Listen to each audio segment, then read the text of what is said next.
Can I join you? Damon jolted at the sound of Talia's voice, even though he knew she was approaching him.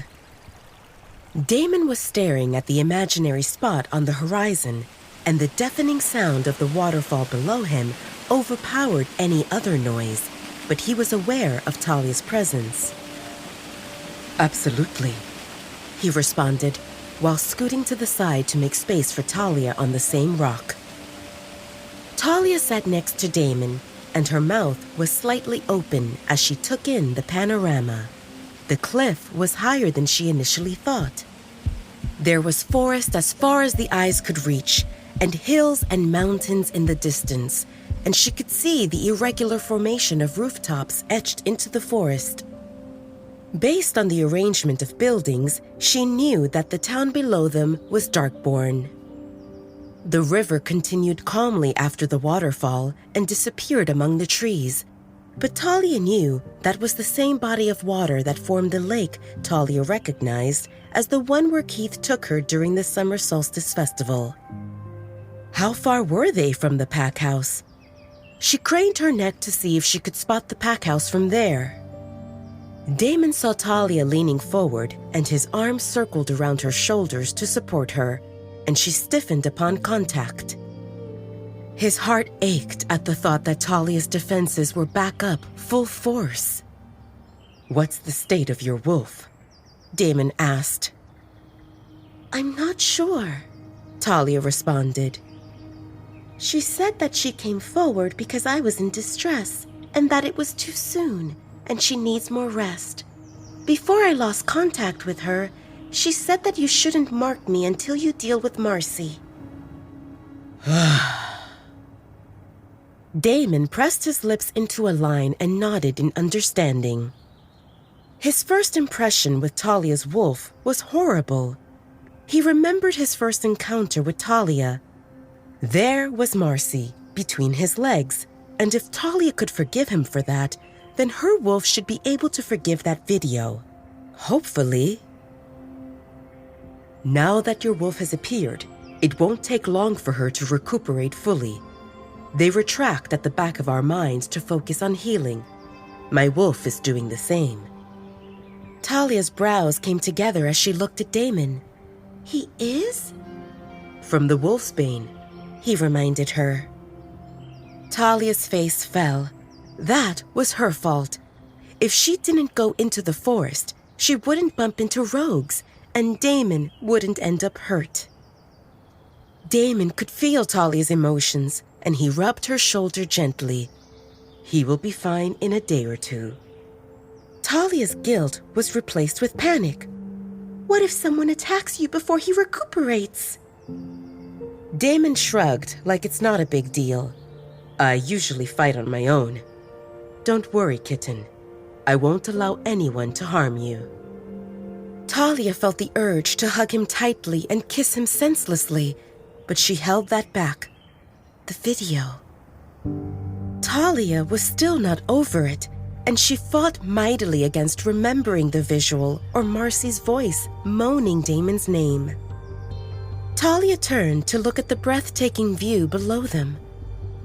The river fell sharply down, creating a cloud of white mist above a swelling of water surface, before it narrowed and continued calmly, snaking between the dense trees, like this majestic waterfall never existed.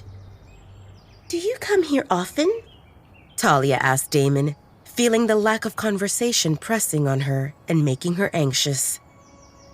The silence between them used to be pleasant, but now she felt the urge to distract herself with chatter. There was a time when I would come here almost every day, Damon responded. I made many decisions here. It's peaceful. Good place for thinking and deciding, Talia said. That's true, but decision-making had nothing to do with the ambiance. Talia looked at him questionably, and he explained. There were cases when I knew what I should do, but I didn't want to, mostly related to the pack business. Like fighting another alpha? Talia guessed. Damon thought for a moment before responding. Whenever I received an official challenge, I knew that I would be facing 3 possible outcomes. The first one is that I lose, and he takes over my pack. I would either be killed or crippled, and neither of those two was appealing. The second option is that I defeat him and leave him alive. Alpha wouldn't be able to live with that shame, and the only way out of it is to get revenge. It took me a few duels to realize that leaving the enemy alive is stupid, because they keep coming back until one of us can't fight anymore. And the third choice is to kill him, Talia said instead of Damon.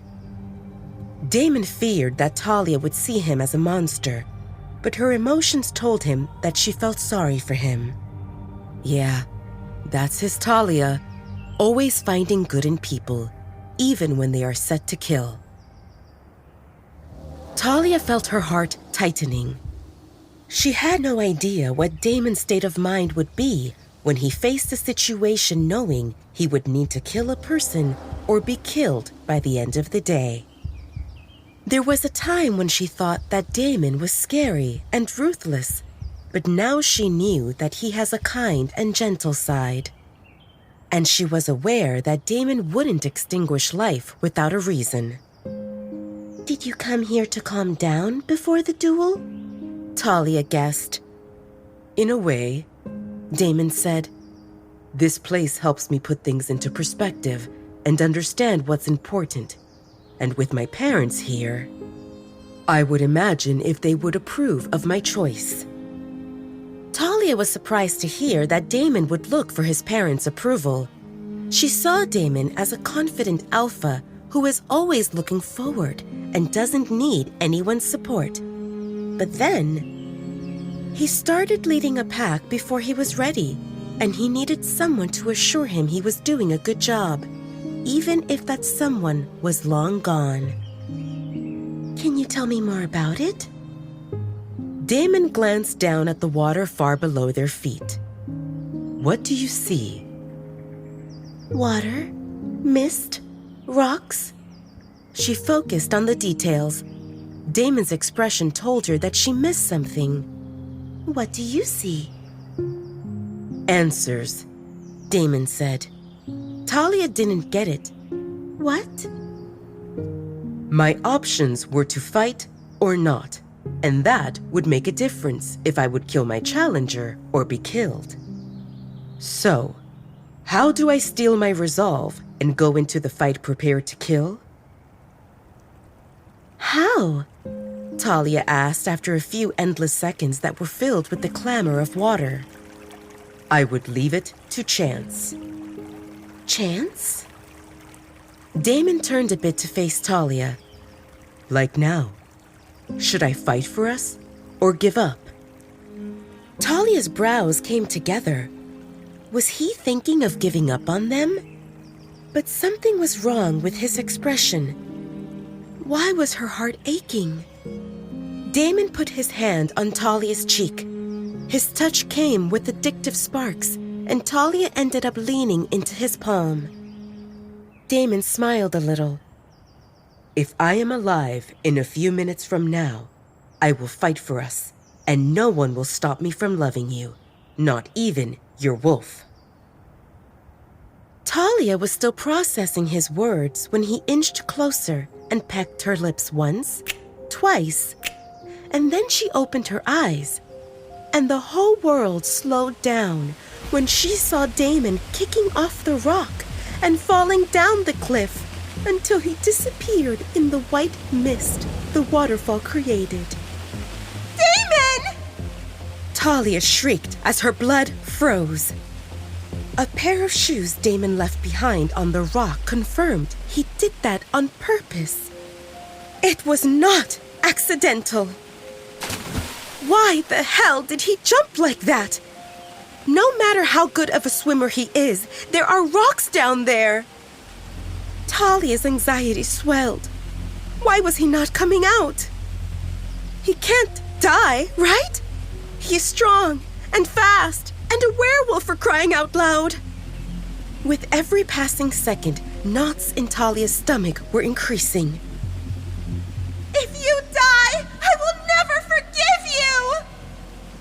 Talia shouted. She desperately fought to see his head full of raven black hair emerging from the water, but her sight was blurry from tears. What if he was hurt or dead? What will she do without him? For years, while hiding in the attic, Talia would pass time by daydreaming about finding her mate. A man who would love her unconditionally. And now that she found him, she gave in to her insecurities and ruined everything. Suddenly, Talia realized what he meant by putting things into perspective. Damon was facing two bad choices: giving up on his life or taking another's, and he used this to leave it to fate if he should live or not. After all, if he died, it didn't matter if it happened during a fight or like this. And he said that if he survives this, he will fight for them. In a way, Damon was proving his sincerity because he declared that there are only two paths ahead of him. He will either be with Talia or forfeit his life. Talia pressed her lips into a line. Isn't she the same? Can she live without Damon by her side? What's the point of dwelling on the past when her soul is crying for his proximity? Isn't she torturing herself and him by avoiding his touch?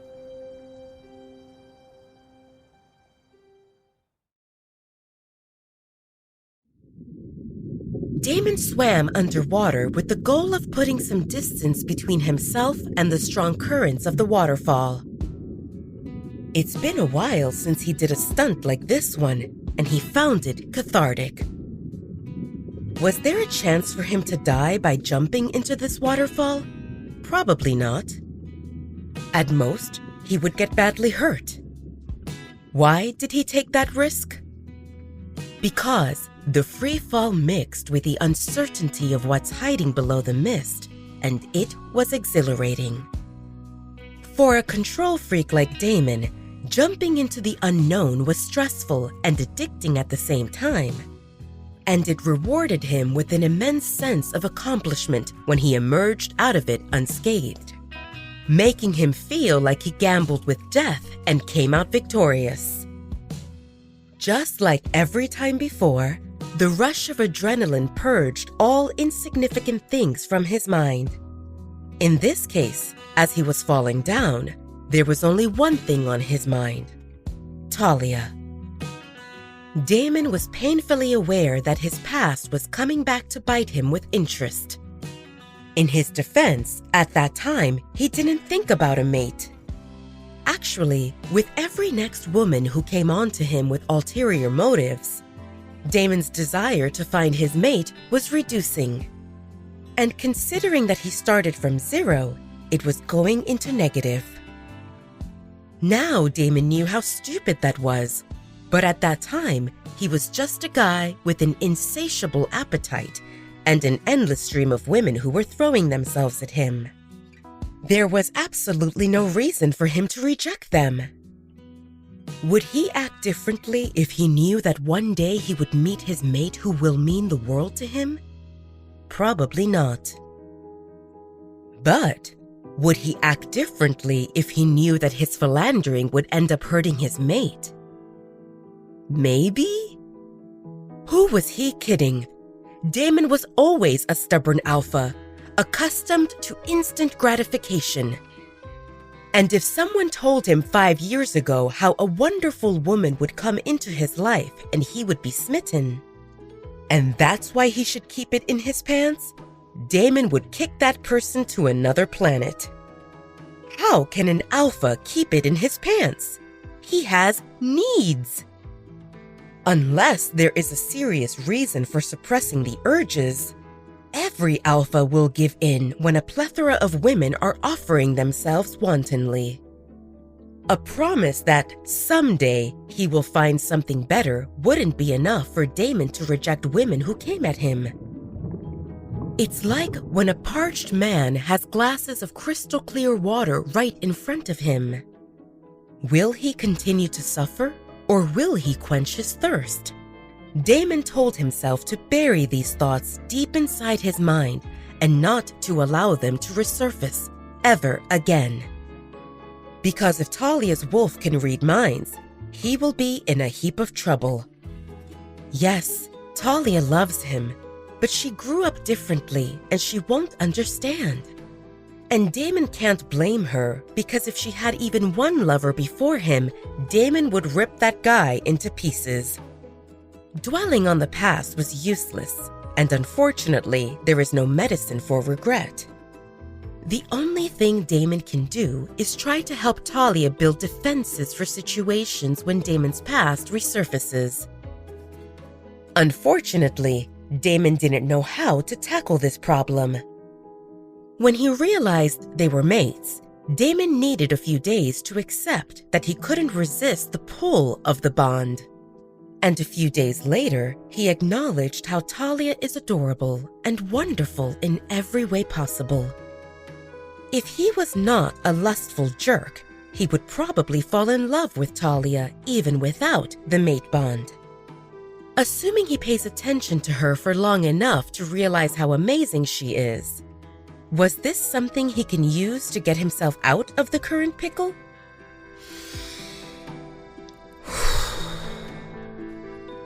Damon shook his head as he emerged above the surface of the turbulent water and took a deep breath to fill his lungs with much-needed air. Did Talia see that? Did she admire his athletic abilities?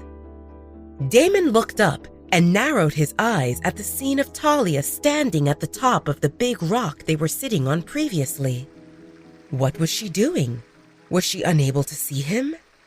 Damon raised his arm and gave her a wave that froze halfway when Talia pushed herself off the rock. It took him a moment to accept what was happening in front of his eyes. What the hell? Talia! Damon's roar was drowned by the thundering of the waterfall, and he watched helplessly as she disappeared into the mist. Damon frantically swam in that direction and dove underwater in search of Talia. He needed to find her and assure her safety. His body is agile and strong, but what about Talia? She is so delicate, and he feared that just the water pressure would cause her serious injuries. Talia's whole body tensed when icy water enveloped her, and she wondered if she would reach the bottom. She opened her eyes to see, but the numerous air bubbles mixed with the mud from the riverbed that stirred under the impact of the water from above blurred everything, and the strong currents pushed and pulled her randomly, making it impossible to tell which way is up. Talia panicked. Is this how she will die? She didn't get a chance to tell Damon that she loves him, and she still didn't meet his wolf officially. But she will regret the most that when they were sitting next to each other on that rock, she didn't lean onto him. She wanted to hug and kiss him. Why did she suppress Talia's endless regret mixed with panic? How can it end like this? She won't allow it, not without a fight.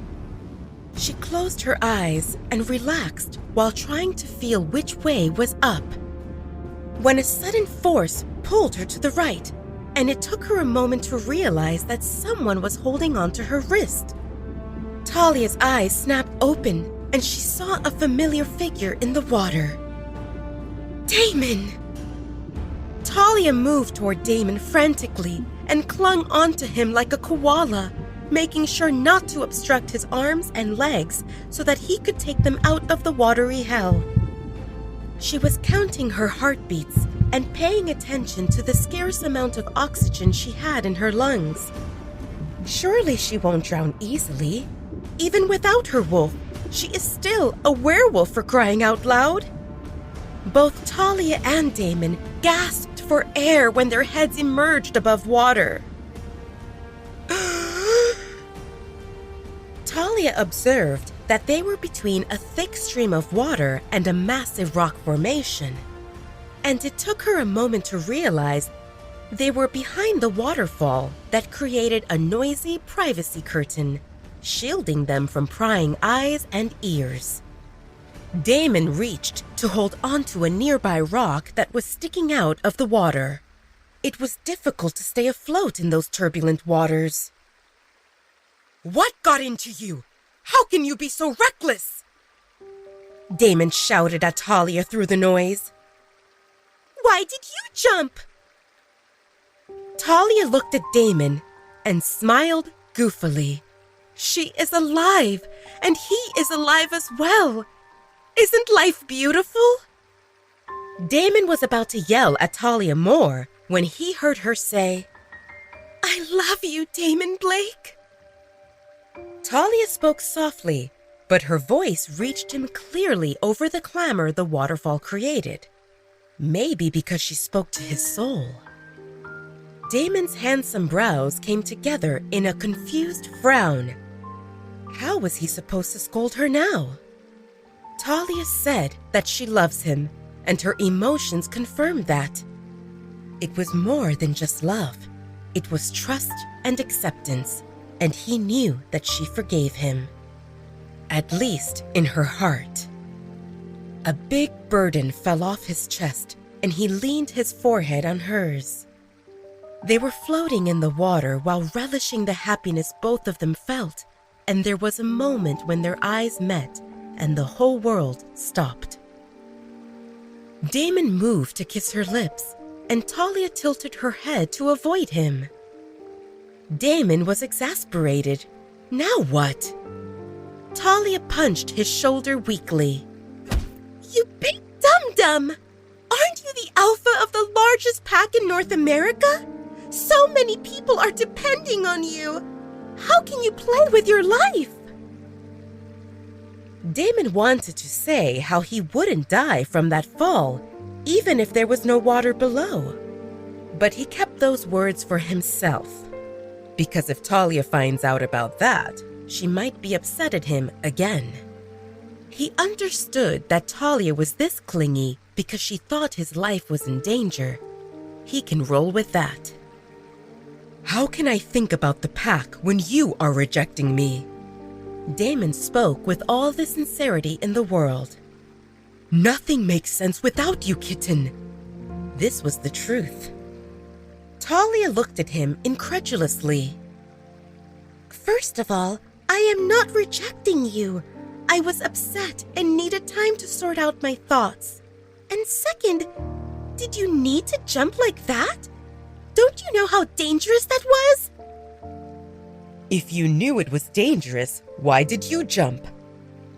Talia's chin trembled. "Didn't you say that we should do everything together?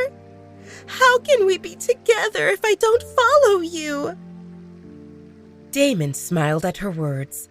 Instead of running away, his kitten decided to follow him. That was definitely a move in the right direction. He inched closer to Talia, and he smiled when she didn't avoid his lips. He got a kiss.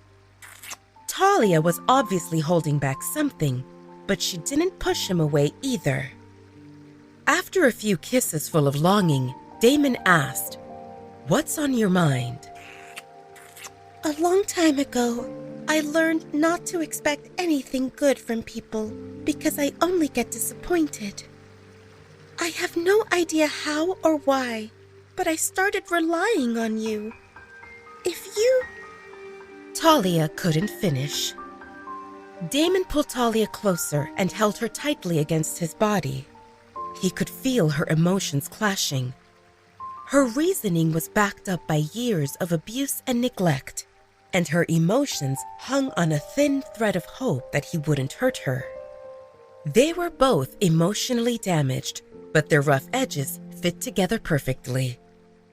"The mate bond is new for both of us, and I will lie if I tell you I know what's coming," Damon said. "But I know that I won't disappoint you. You are my everything. I will always have your back." Talia looked up at Damon and gave him an ugly smile while fighting against sobs that bubbled inside her chest. She was glad that the waterfall mist was everywhere and it concealed tears that streamed down her face. Happiness, fear, hope. He was her everything also, and with every second under that waterfall, Talia's defensive walls crumbled to reveal her fragile heart that he could easily crush and destroy completely. She needed assurance that he wouldn't do it. She needed assurance that he would cherish what they have. If I catch you with another woman, I will burn your pack house to the ground with you in it. Jealousy. Damon grinned. Talia was claiming him as hers. Our pack house, kitten, he corrected her. And we have a deal. If I ever touch any other woman, I will provide gasoline. Damon moved to kiss her lips, and he was delighted that there was no more reservation from her side. It felt like forever since they kissed properly, and Damon was pleasantly surprised at the intensity with which Talia started tugging on his shirt. Feeling her arousal, Damon swiftly scanned the surroundings before moving them closer to the cliff. And he was quick to find the right spot between rocks where he could gain his footing and avoid the possibility of being swept away with currents. Damon's heart soared as things fell into place.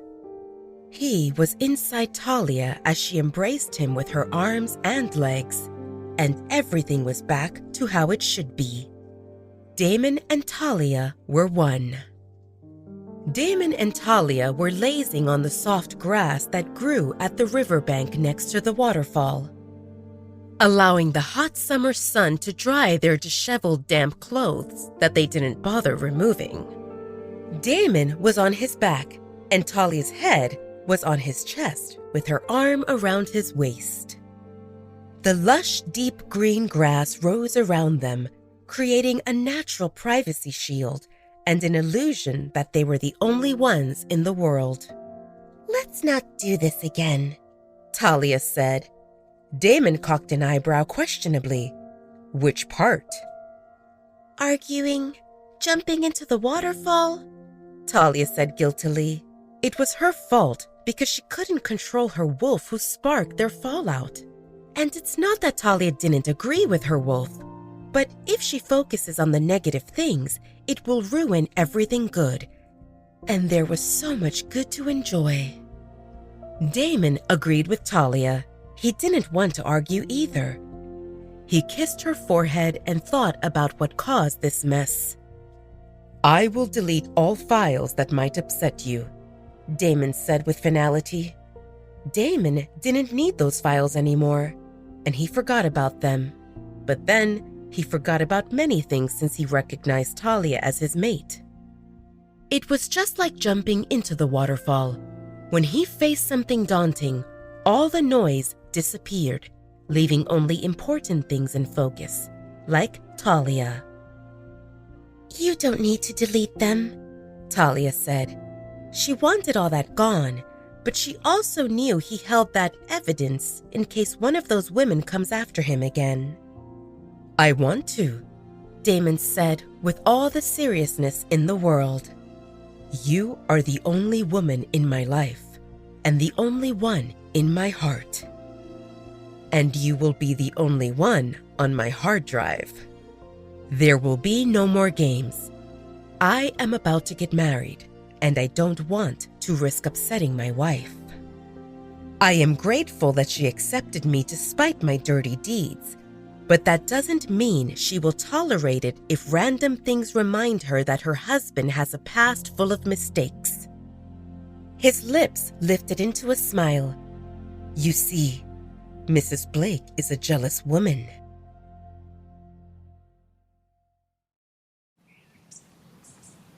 Talia would be glad if Damon can erase all evidence of his previous hookups, including her memory. If she could believe that she was his first, just how he was hers, that would be perfect. But just deleting files won't be enough. What about Marcy? Your wolf wanted me to deal with Marcy without announcing we are mates. I will do that. Aren't elders working on getting Marcy to back off? Talia asked. After Elder Samson and Elder Charlie left the pack house, Talia didn't hear anything about them. Damon sneered. They are a useless bunch of cowards who only care about saving their behind.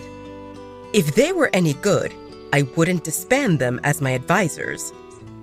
You are saying that they didn't make any progress with declining Marcy's visit? Talia summarized what Damon confirmed with a nod. As I was saying, I will deal with Marcy. If your wolf is anything like mine... Damon paused. Is she listening? I don't think so. Damon cleared his throat awkwardly, and Talia understood that Damon wanted to badmouth her wolf. And he was afraid of consequences if her wolf found out. Damon spoke in a low voice. If your wolf is anything like mine, she will be a grumpy existence who looks down on others' intelligence. Talia was surprised by this. She thought that her wolf was defending her, and that was not wrong. But under that protection was a condescending attitude as she looked at Damon like he belongs to a lower species. I want your wolf to approve me, Damon said. I don't want you to fight with your wolf because of me, and the best way to accomplish that is to indulge her. I will do what she asked and fulfill her conditions. Once she accepts me, things will be smooth. Damon sounded magnanimous, but the truth was that he didn't have a choice. If Talia's wolf takes over again, the stubborn beast might reject Damon as her mate, and then he didn't want to think about it. The other option was to ensure that Talia's wolf can't take over. But that would include Talia overpowering her wolf, and Damon didn't want to put that pressure on Talia. Her wolf just returned, and they need to learn how to communicate with each other, how to shift from one form to another, and how to tap voluntarily into those mysterious powers her wolf carries. But the most important part for Talia will be to build a good relationship with her wolf, because her life might depend on it, literally. Besides, Damon is the one who messed up, and he will own it. Talia's heart swelled with warm and fuzzy emotions. Damon was willing to follow the ridiculous rules her wolf set, and he was doing all that for Talia. Of course, it was for her. Thank you, Talia said. There is no need to thank me. I'm doing it for us, Damon said matter-of-factly. Damon decided to work on this as soon as possible. The sooner he starts, the sooner he will finish. And if he needs to wait for Talia's wolf to soften up her attitude before he can mark Talia, there was not a minute left to delay. If he knew it would end up like this, he would put his mark on Talia a long time ago. And then her grumpy wolf wouldn't have any way to force him into this ridiculous game. Damon had no idea how to deal with rejecting Marcy without introducing Talia as his mate, as he had a feeling that saying how he doesn't like Marcy won't work. He needed something more solid. This would be a disaster. Damon was never the planning guy. Damon told himself to take this one step at a time. He had a starting point of Marcy coming to the Dark Howler's pack, and an end point where she will leave with the knowledge that she won't be Damon's Luna. As for anything in between, Damon will figure it out, eventually. Hopefully. Talia put her hand on his cheek, and her honeyed eyes smiled at him. Don't overthink it, she said. The important part is that we are together. My wolf didn't say that I couldn't help you.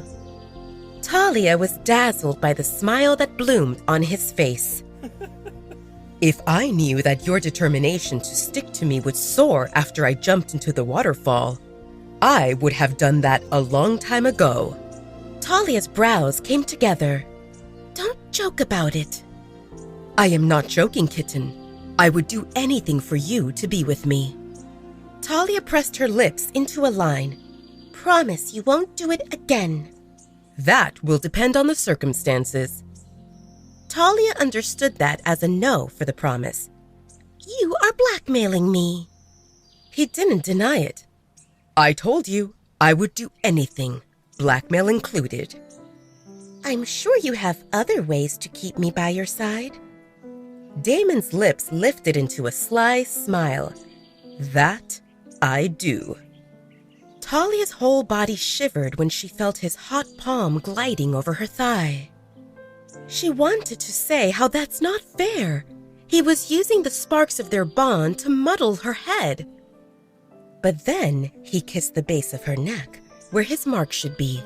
Once, twice, and then his lips latched right there and he started sucking. And Talia clutched his shoulders to steady herself, because the whole world was spinning with her and Damon at its center. Damon growled when the scent hit him. Mine. Damon squeezed through his teeth while his scorching gaze bore into hers, making it impossible to break eye contact. Talia squirmed under Damon. Why did he stop moving? Ah, he wanted something. Yours. I am yours, she said breathily. In the pack house, Maya and Caden were in the kitchen, and Caden passed Maya a cup of tea. Are you sure this should calm me down? Maya asked while looking at the steaming cup. It was her third one, and based on her uneasiness, it was not working. Caden shrugged. Would whiskey work better? Maya thought that's a good idea. Probably. Give me a glass. Fill it all the way. Or better, give me a bottle. Caden rolled his eyes. Let's not drink during the day. We have so much to do, and guests will be here soon. With Damon and Talia out of the pack house, we need to be sober. Maya puffed her cheeks in displeasure. After the stress I went through, I need something to ease the edge. Don't exaggerate, Caden said. Exaggerate? You were not there, Caden. I couldn't breathe. Caden didn't know exactly what happened, but he felt Maya's emotions through the mate bond. We already knew that Talia's aura is comparable to Damon's. It's a good thing if our Luna is a strong she-wolf. Maya agreed with Caden, but that was not Talia. Caden frowned. And who was it? Maya didn't have an answer to this question. It was something ancient, powerful, scary. She was not sure how to explain what she felt when Talia's wolf came out. You make her sound like she turned into a monster, Caden said sarcastically. He was confident that Maya was blowing it out of proportion. He thought of something. How is Damon faring against Talia's aura? He was fine, Maya responded right away. Damon didn't seem to be affected. Caden rubbed Maya's shoulder to comfort her. There you go. If she didn't affect him, then she can't be more powerful than he is.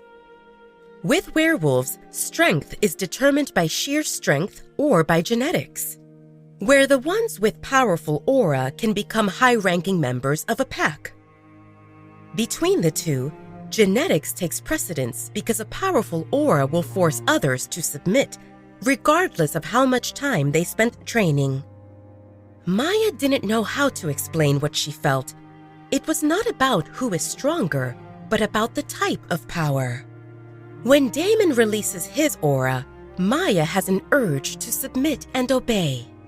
But Talia's aura was suffocating, painful, like an invisible force was pressing from every side, threatening to crush her. Before she could say anything, both Maya and Caden heard Damon's voice through the mind link. Arrange for Marcy from the Red Moon Pack to come here as soon as possible. Accommodate her demands, as long as they are reasonable. What? Caden asked back, but his question hit a wall, indicating that Damon shut down the mind link. He didn't want to be disturbed. Maya and Caden exchanged confused glances. Did they hear the same thing? The morning started great, and they completed many of their duties ahead of time so they could relax before guests arrived. But then things turned for worse unexpectedly, and Damon carried Talia out of the pack house to who knows where. And now, after nearly 2 hours of complete silence, Damon told them to prepare things for Marcy? This day was getting weirder by the minute, and it was barely afternoon.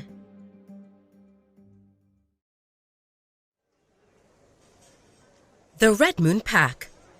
Earlier that day, Marcy was in the dining room of the Red Moon Pack having breakfast with her father, aka Alpha Edward, her mother, aka Luna Layla, her brother, aka James, Beta Raymond, aka Nora's father, and Nora. Other than the crisp clinking of the utensils, the dining room was silent.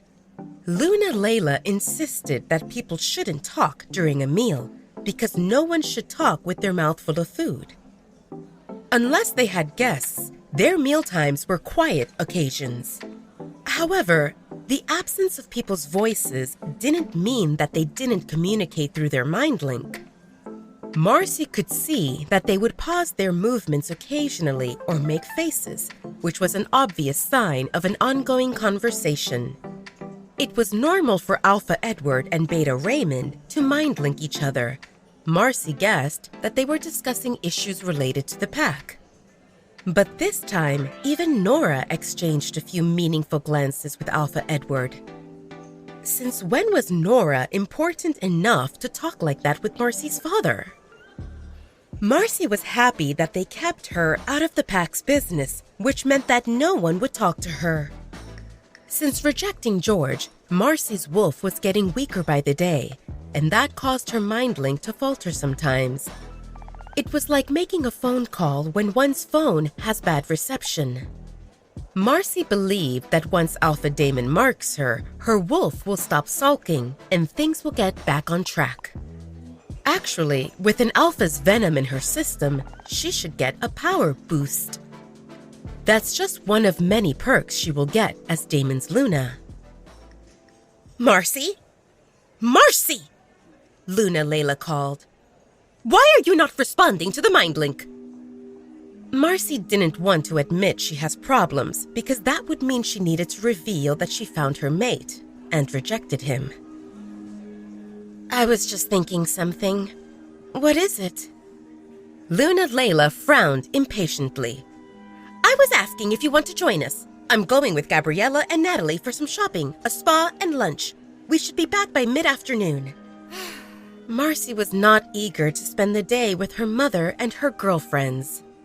Pampering and shopping sounded nice, but those three will end up talking about the latest gossip, and everyone was still buzzing about the Luna announcement ceremony at the Light Claw Pack, which meant they would discuss topics that were unpleasant for Marcy. Who cares about the future Luna of the Light Claw Pack? Kalina ignored Marcy more than once, and after numerous attempts to approach Kalina, Marcy got less than a minute of exchanging empty pleasantries. How frustrating! And even worse was the topic of Alpha Damon and the woman he brought with him as a date. I would love to join you, Mother, Marcy lied with the best smile she could muster. Unfortunately, at 9:30 a.m., I have scheduled a video conference with the chef who teaches baking, and today we will discuss multi-layered pastries. Marcy knew that her mother wouldn't investigate because she never paid attention to what Marcy was doing outside parties. If I miss this session, the next one will be in 2 weeks. His schedule is packed, and I waited for my slot for more than a month. With that, Luna Layla gave up on convincing Marcy to go with them.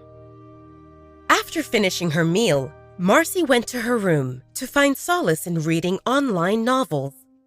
Marcy was picking novels with storylines that start with the heroine being trapped and looking for a way out. Something like modern-day Rapunzel. Since Marcy arrived home from Europe, she realized that her father is set to use her in order to expand his influence. Her mother is his silent accomplice, And after Alpha Damon's visit, Marcy knew that Nora is not her friend. With her brother being only 15 years old and not interested in anything beyond training, Marcy was on her own. That meant that she needed to watch her own back. She carefully picked a handful of Omegas and gave them benefits in exchange for information and small favors. Anna, aka Talia's main ex-bully, became one of Marcy's informants, and thanks to Anna, Marcy knew who was doing what in the pack house. Anna was happy to work for Marcy because Marcy convinced Luna Layla that Anna should be in charge of the second floor. That was definitely a promotion, and Anna was ecstatic because other than an upgrade in status, she also got 5 Omegas to work for her. So Anna's duties consisted of telling others what to do and inspecting it when it was over. It was shortly before 10 a.m. when a knock on the door got Marcy's attention, and based on the knocking pattern, Marcy knew that Anna was on the other side. "Come in."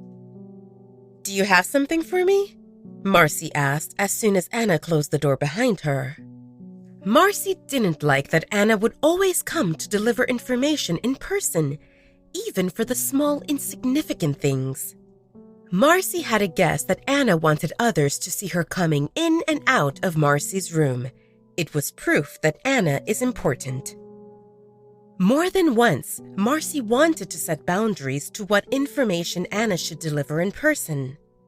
But she feared that Anna would misinterpret it or retaliate, and that might cause Marcy to miss on something important. No matter how annoying Anna's behavior was, she was Marcy's biggest resource, and Marcy didn't want to risk offending her. Anna stood in attention in front of Marcy and nodded resolutely before responding with, "You told me to keep an eye on Nora and to notify you if she is alone with Alpha Edward. They are alone, in the lounge, on the second floor." "Good job. Thank you, Anna," Marcy said while scooting off her bed. Seeing that Anna was not moving, Marcy gestured toward the door. "You can leave. If you find anything else out of place, let me know." Anna bowed a little and left the room.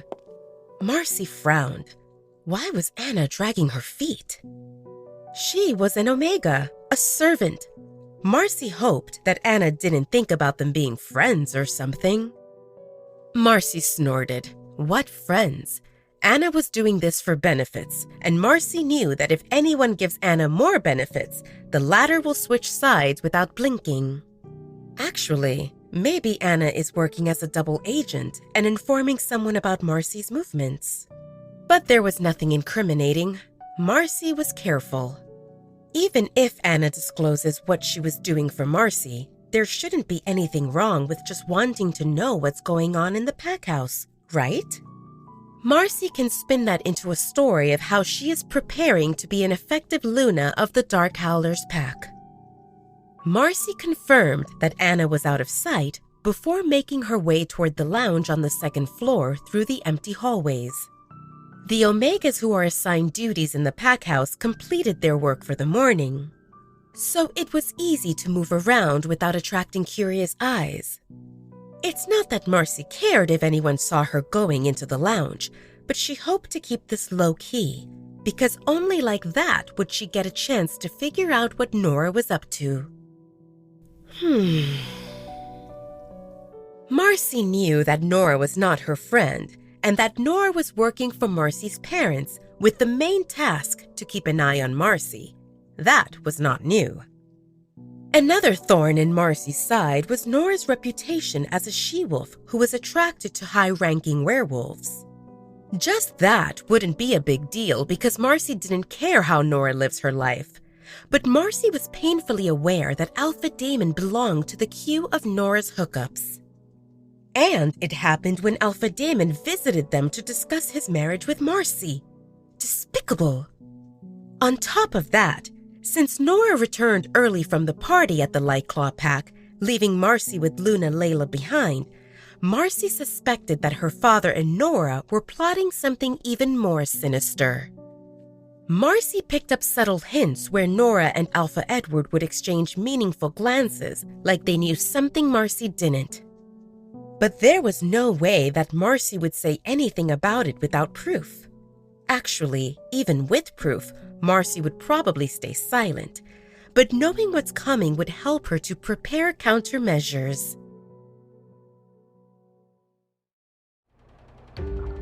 Marcy knew that snooping around could backfire big time.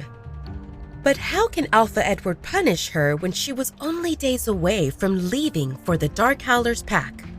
Marcy put her hopes on the scenario where Alpha Edward wouldn't be too harsh on her and risk that she switched sides and collaborated with Alpha Damon. True to her role as a pawn, Marcy was kept in the dark, and she didn't know any secrets of the Red Moon pack, so she wouldn't be very useful if Alpha Damon decides to attack the Red Moon pack. But just refusing to do Alpha Edward's bidding would be a major punishment for her father. Marcy thought how that would be ironic. Her father spent a lot of time and effort to set her up to be Alpha Damon's bride. And if Marcy cuts her ties with him, it would be all for naught. Poetic justice. Of course, Marcy felt no gratitude toward her father or mother. They sent her away when she was a child and didn't bother raising her. And now that she came of age, they were determined to use her. What a joke. Marcy couldn't wait for the moment when she becomes the Luna of the largest pack in North America. The first thing she will do is to give her father the middle finger. The only person who could boss around will be Alpha Damon. Marcy didn't have big hopes in a loving marriage with Alpha Damon, but she was confident that they would find a compromise where both of them get the most out of their union. But until Marcy's time to shine came, she needed to be careful, obedient, and most of all, she needed information. That's why she decided to keep an eye on Nora and watch her movements. It was too risky to follow Alpha Edward or Beta Raymond, as they were either stuck in their offices or outside with warriors. And her mother was totally focused on parties, spending money, and pampering. However, Nora was different. Even if Marcy was discovered, she could come up with a believable excuse as to why she was watching Nora. Like now. Marcy's goal was to overhear what Nora and her father are plotting. But if they see her, she will just say that she was looking for Nora, her friend, her best friend. After glancing left and right to double-check that the hallway was empty, Marcy stood next to the open door of the lounge on the second floor and she listened attentively. Nothing. A full minute passed before Marcy lost her patience and made her way inside. Marcy's brows furrowed at the sight of an empty lounge. Didn't Anna say that Nora came here with Alpha Edward? Did they leave already? Marcy cursed her luck. She hoped to find something useful, but she ended up coming late. Well, it didn't matter. In a few days, Marcy will go to the Dark Howler's pack, and with any luck, she won't return here ever again. Marcy was about to return to her room when a faint noise got her attention. It came from the storage room that can be accessed from the lounge. Marcy stared at the inconspicuous light brown door that matched the wainscot that stretched along the walls of the lounge. The lounge is used by her father to entertain high-profile guests, and that storage room has glasses, extra drinks, a refrigerator, and a food prep area. But without people in the lounge, there was no need for anyone to use that storage, especially because Omegas were gone for the morning.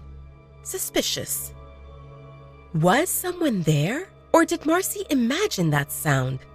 Since no one else was in sight, Marcy decided to investigate.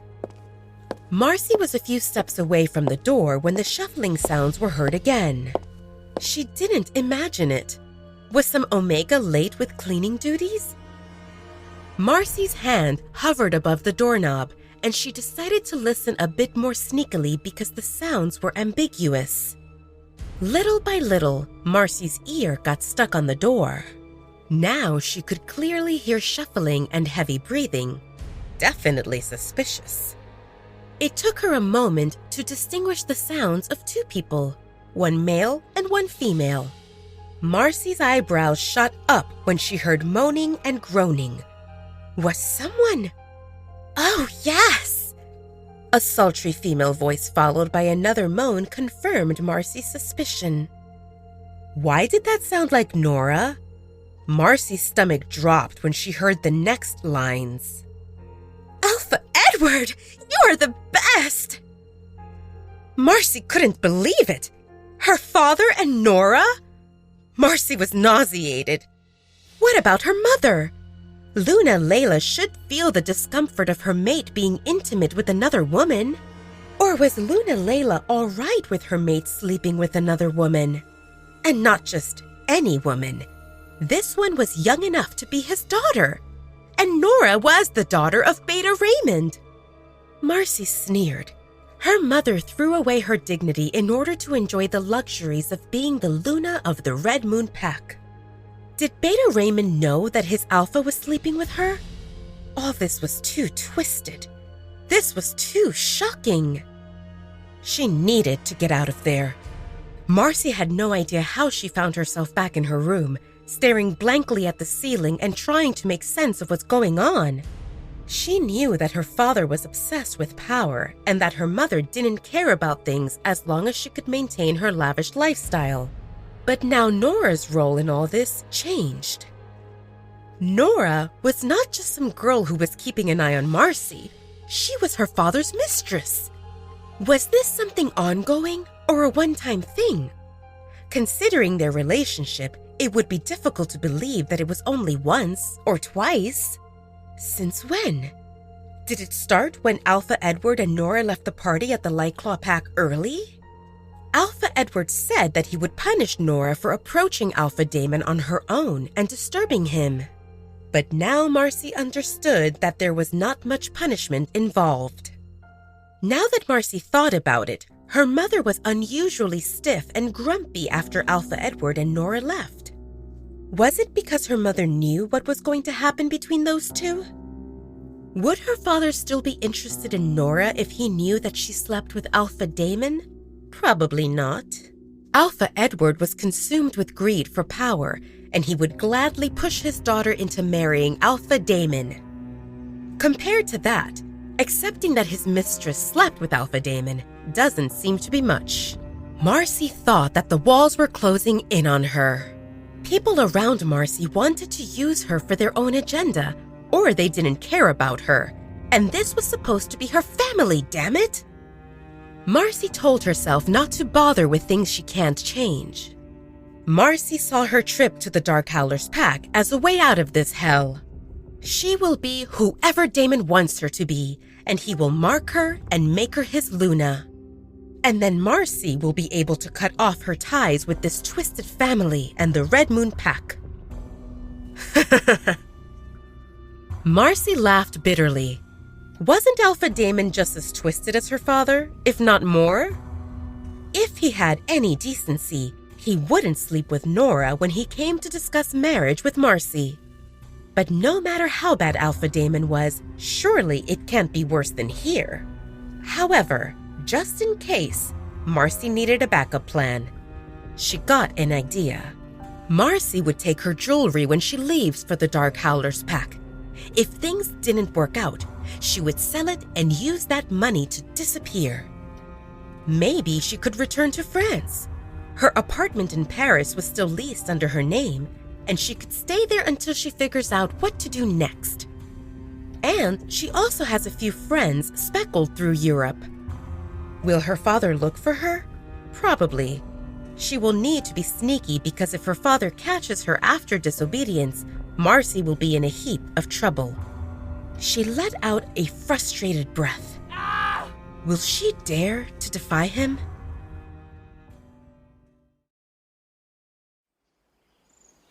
It was late in the afternoon when a knock on the door got Marcy's attention. I told you I'm not hungry, Marcy grumbled when the door creaked open. Why can't they leave her alone? I'm not here to offer food, Nora said while sashaying into Marcy's room. Marcy frowned while trying to suppress the bile that was rising in her throat. Nora and her father. Revolting. "Why are you here?" Marcy snapped, unable to conceal her irritation. Alpha Edward wants to see you in his study. Now," Nora said calmly, like she didn't notice Marcy's hostility. "And before you ask, he tried mind-linking you, but you didn't respond. So here I am." Marcy sneered. "What are you now, his secretary?" "I'm just trying to be useful." "Yeah, right. Useful by spreading your legs for my dad?" Marcy couldn't stop the incoming wave of negativity. If she could, she would rip Nora's hair out. Her father was sleeping with his beta's daughter. Her mother was pretending that everything was fine. Her brother was obsessed with training and studying to the point of not seeing how twisted this whole pack house was.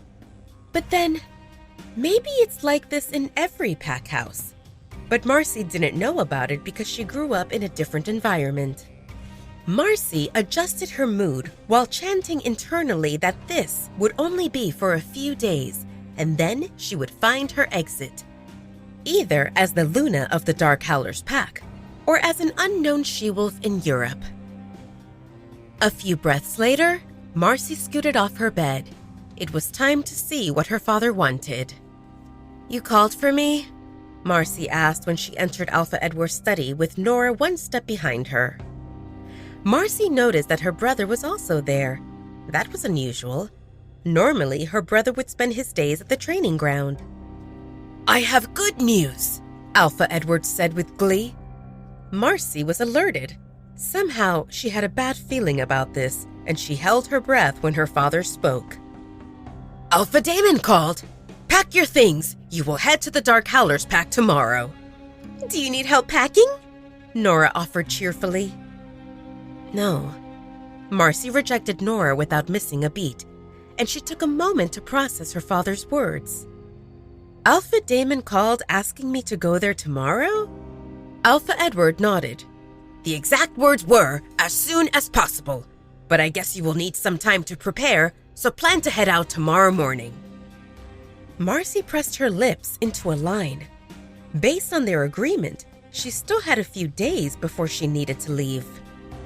It wasn't that Marcy didn't want to go, but Damon was postponing their meeting, and then he ignored her completely at the Light Claw pack, and now he wanted to see her ahead of the agreed time?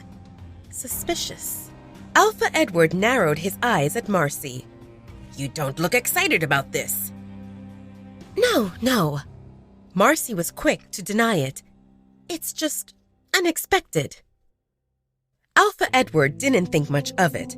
He was excited that things were finally moving in the right direction. Everyone knew that Alpha Damon had a woman by his side, and from Alpha Edward's perspective, this invitation was proof that Alpha Damon finished playing and was ready to get down to business. Real business with Marcy. "I don't need to tell you what to do and how to behave. Show Alpha Damon that you are the best choice to be his Luna. As long as you can win his favor, everything will be all right. Once you secure your position, we will talk further." "Yes, Father," Marcy responded obediently. "When is my flight?" "You will go via car." Marcy was flabbergasted. She checked maps.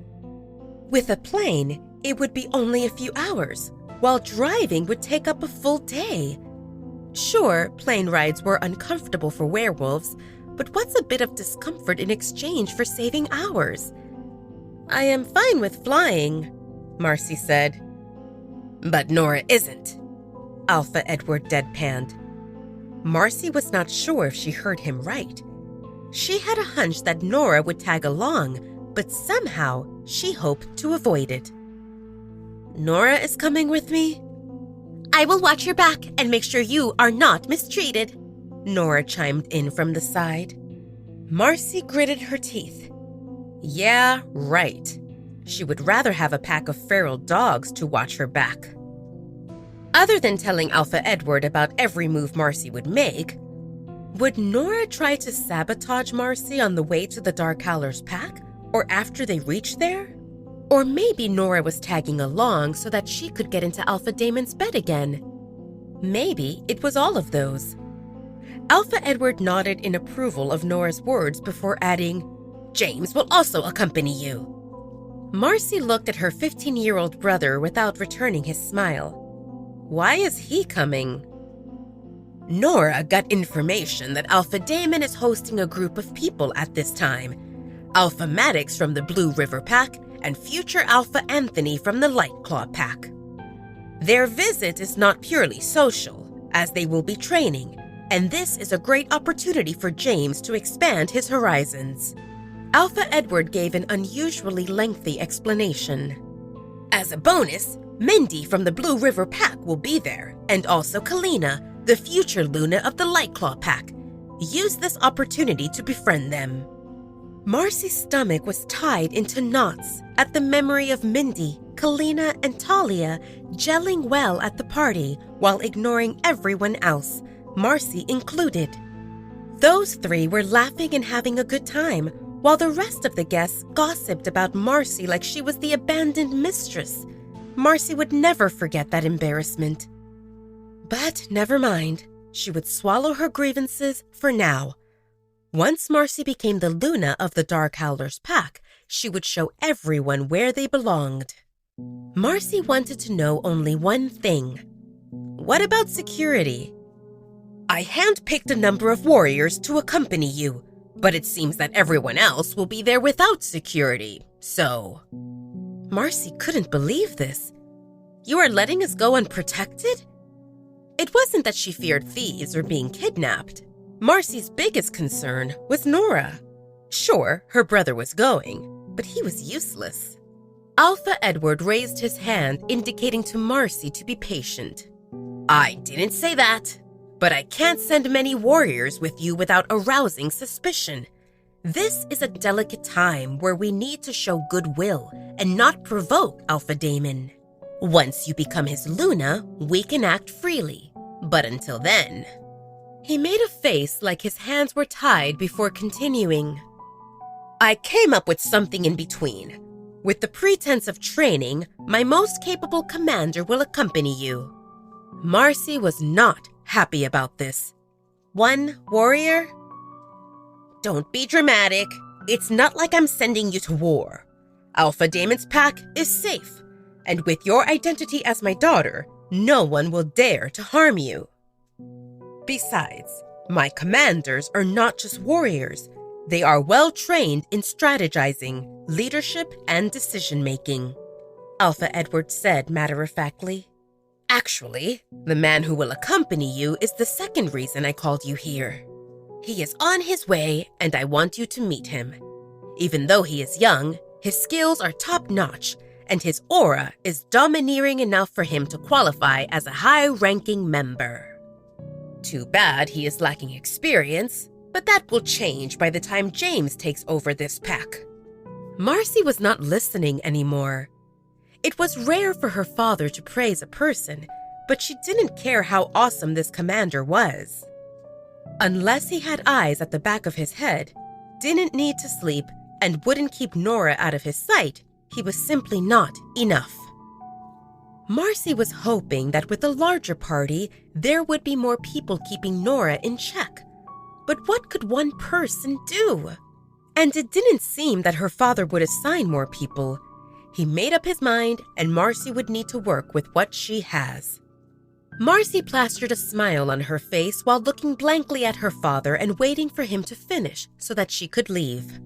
All this was exhausting, but in a way, she could see the end of her road. Once she reached the Dark Howlers Pack, it would be Marcy and Alpha Damon, and once she secured her spot as Damon's Luna, she could do what she wanted. Yes, that thought made her smile even more genuinely. The door opened behind Marcy after a brief knock, and everyone other than Marcy turned to see the newcomer. Marcy guessed this was the commander that earned high praises from her father. She schooled her features in preparation to face him because she wanted this to start on a good note. But then, an addictive scent of sweet clover hit her senses and she froze. She knew this scent well. It was the scent she couldn't get out of her mind since she sensed it the first time at her welcoming party. Alpha Edward stood up, an obvious respect for the newcomer. "Marcy, I want you to meet the highest-ranking commander in the Red Moon Pack, George." That name struck Marcy like a thunderbolt, and her head whipped in the direction of the door to meet the Greek god who haunted her dreams. George.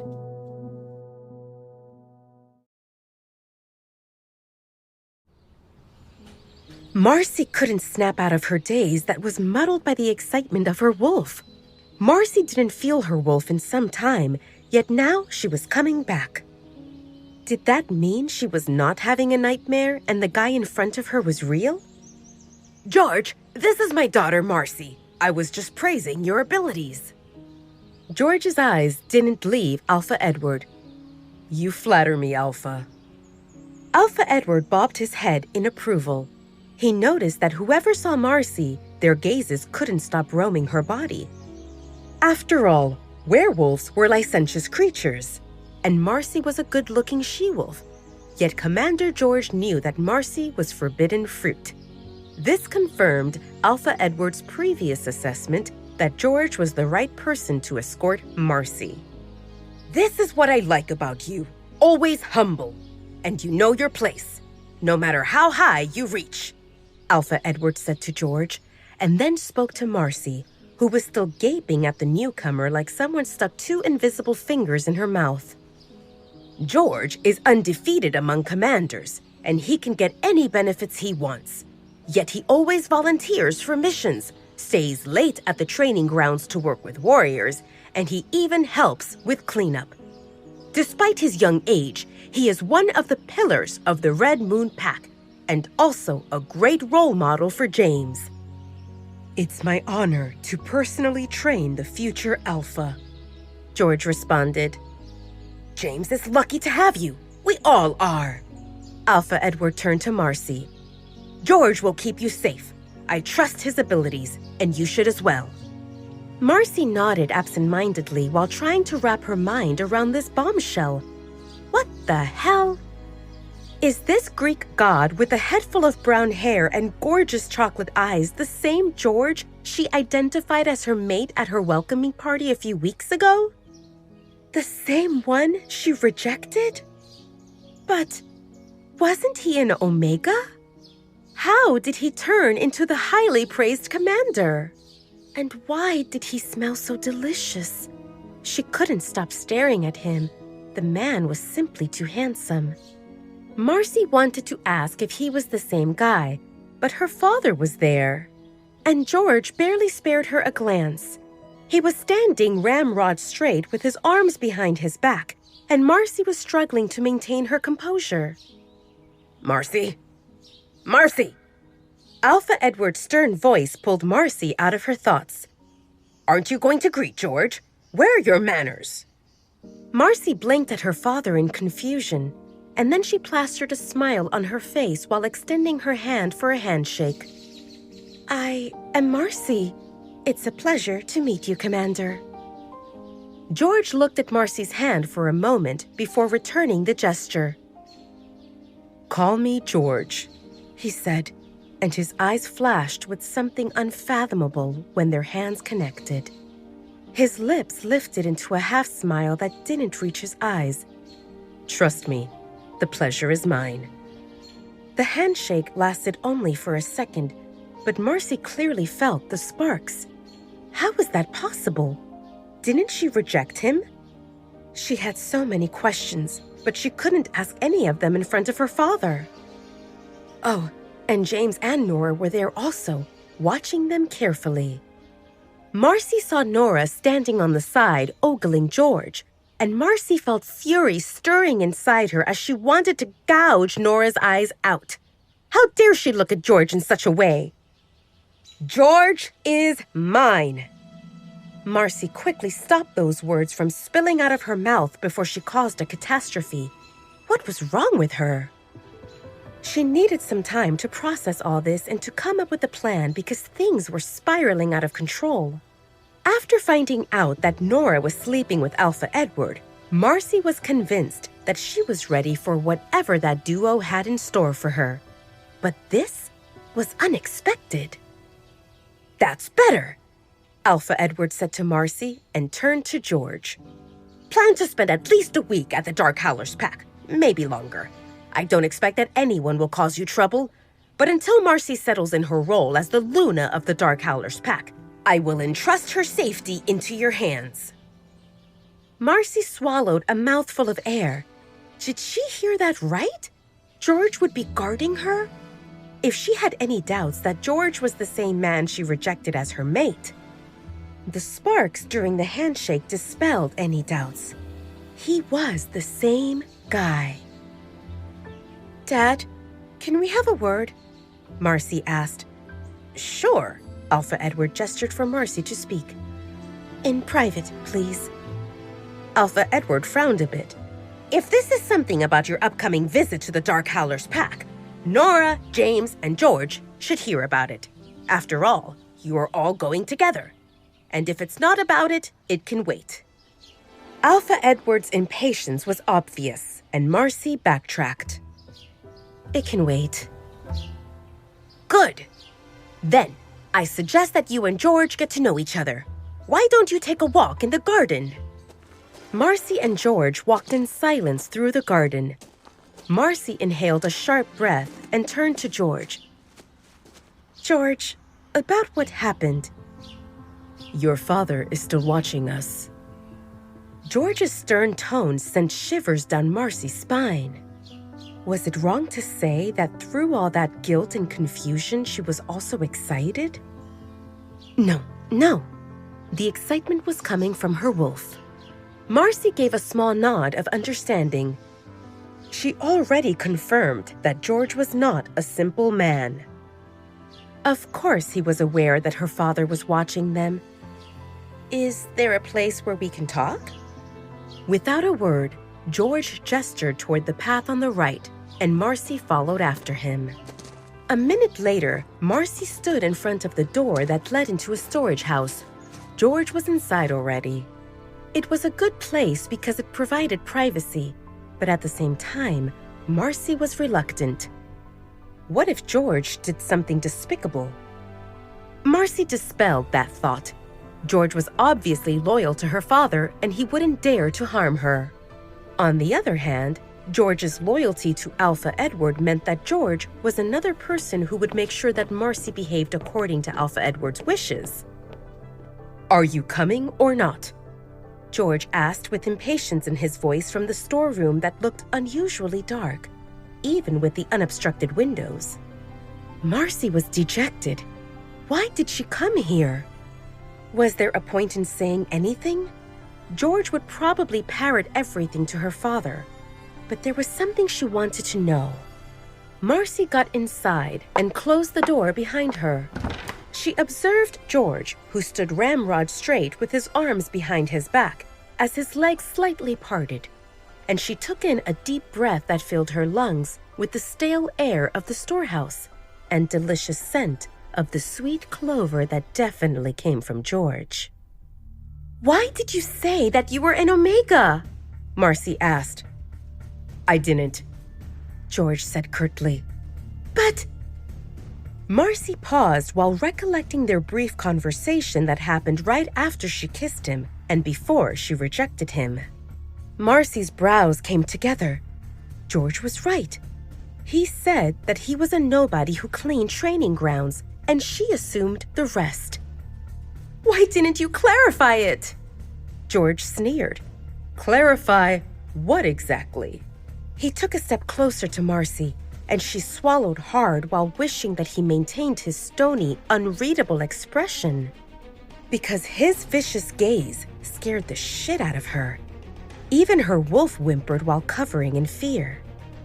What did you expect to hear from a man who is supposed to be your other half while you reject him? He was so close that she could feel his hot breath fanning her face. It smelled of sweet clover. Delicious. "I rejected you. How come I feel the sparks?" Marcy asked.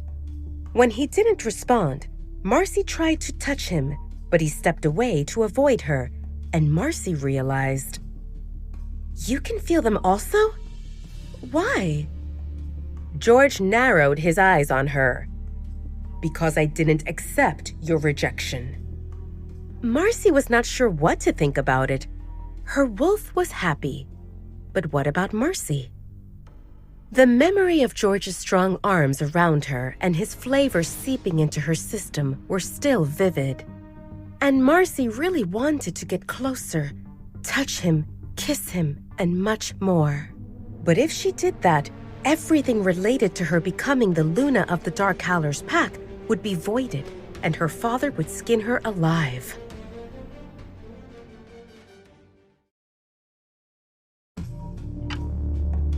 While thinking about her options, Marcy steeled her resolve. Accept the rejection. George's expression frosted. "Do you think it will be that easy to get rid of me?" Us is not possible," Marcy tried to reason with him. "My father won't allow it. Both of us will be punished." "How noble of you to care about my well-being," George drawled. "Trust me, I don't need your concern.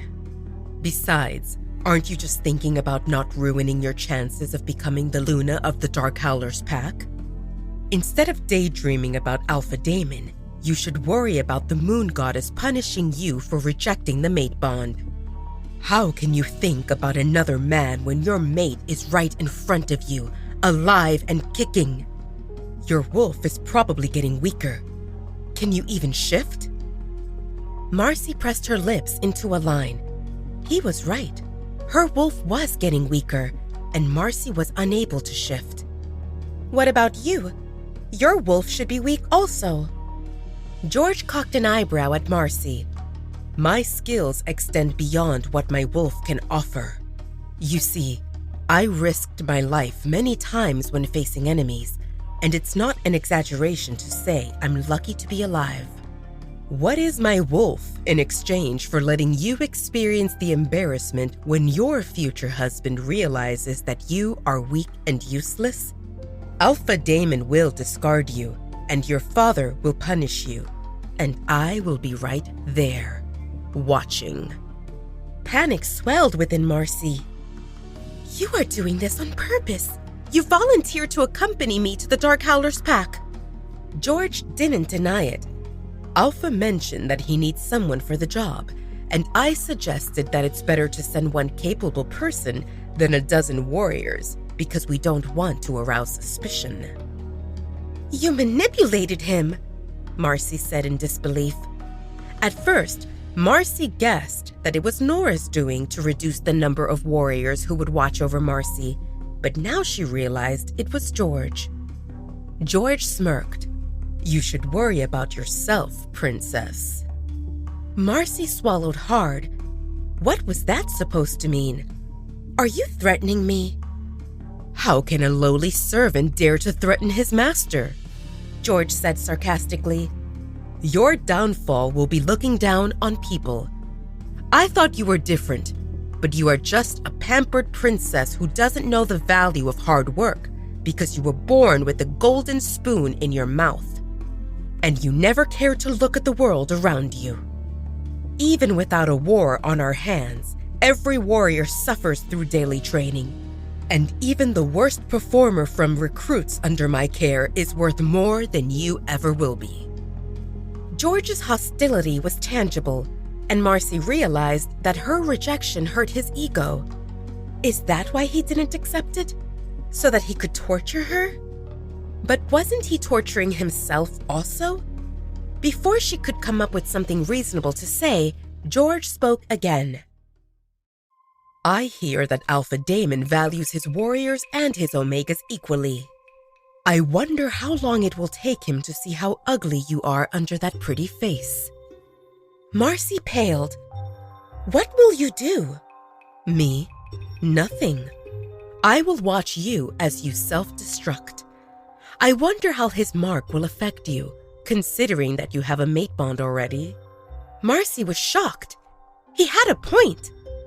"As long as our bond exists, Harming me will harm you as well. Accept my rejection. It will be easier for both of us." "You wanted to say it will be easier for you."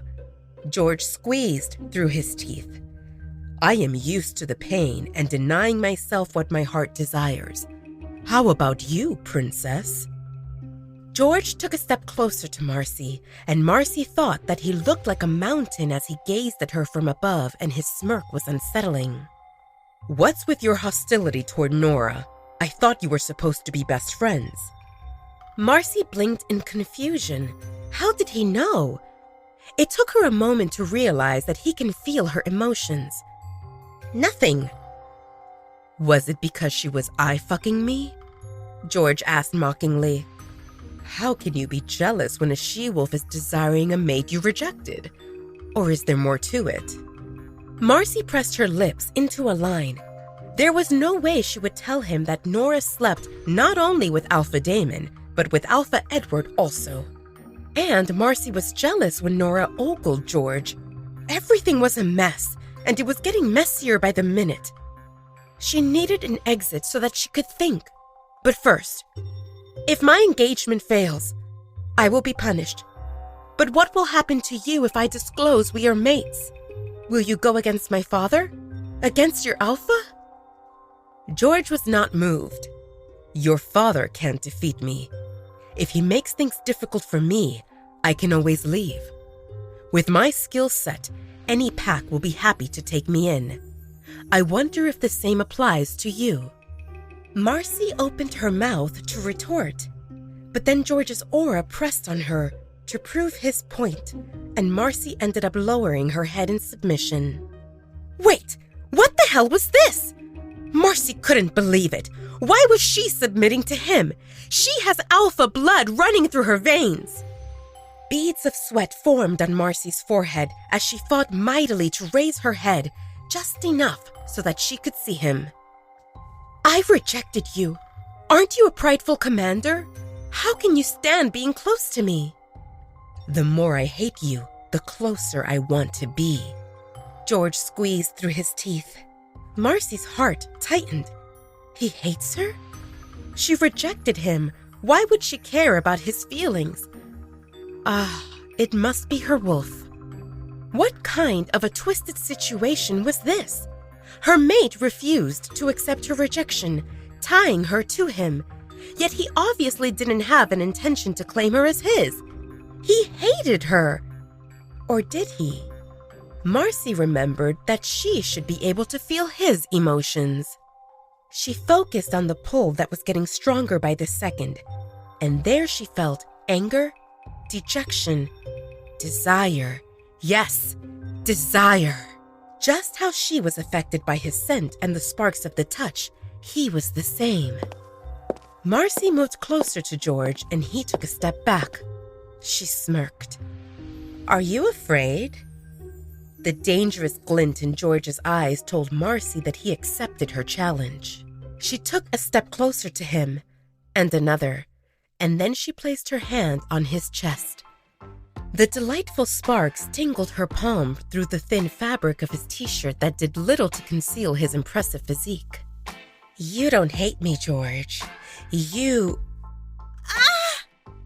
Marcy shrieked when George grabbed her shoulders and pinned her back against the wall.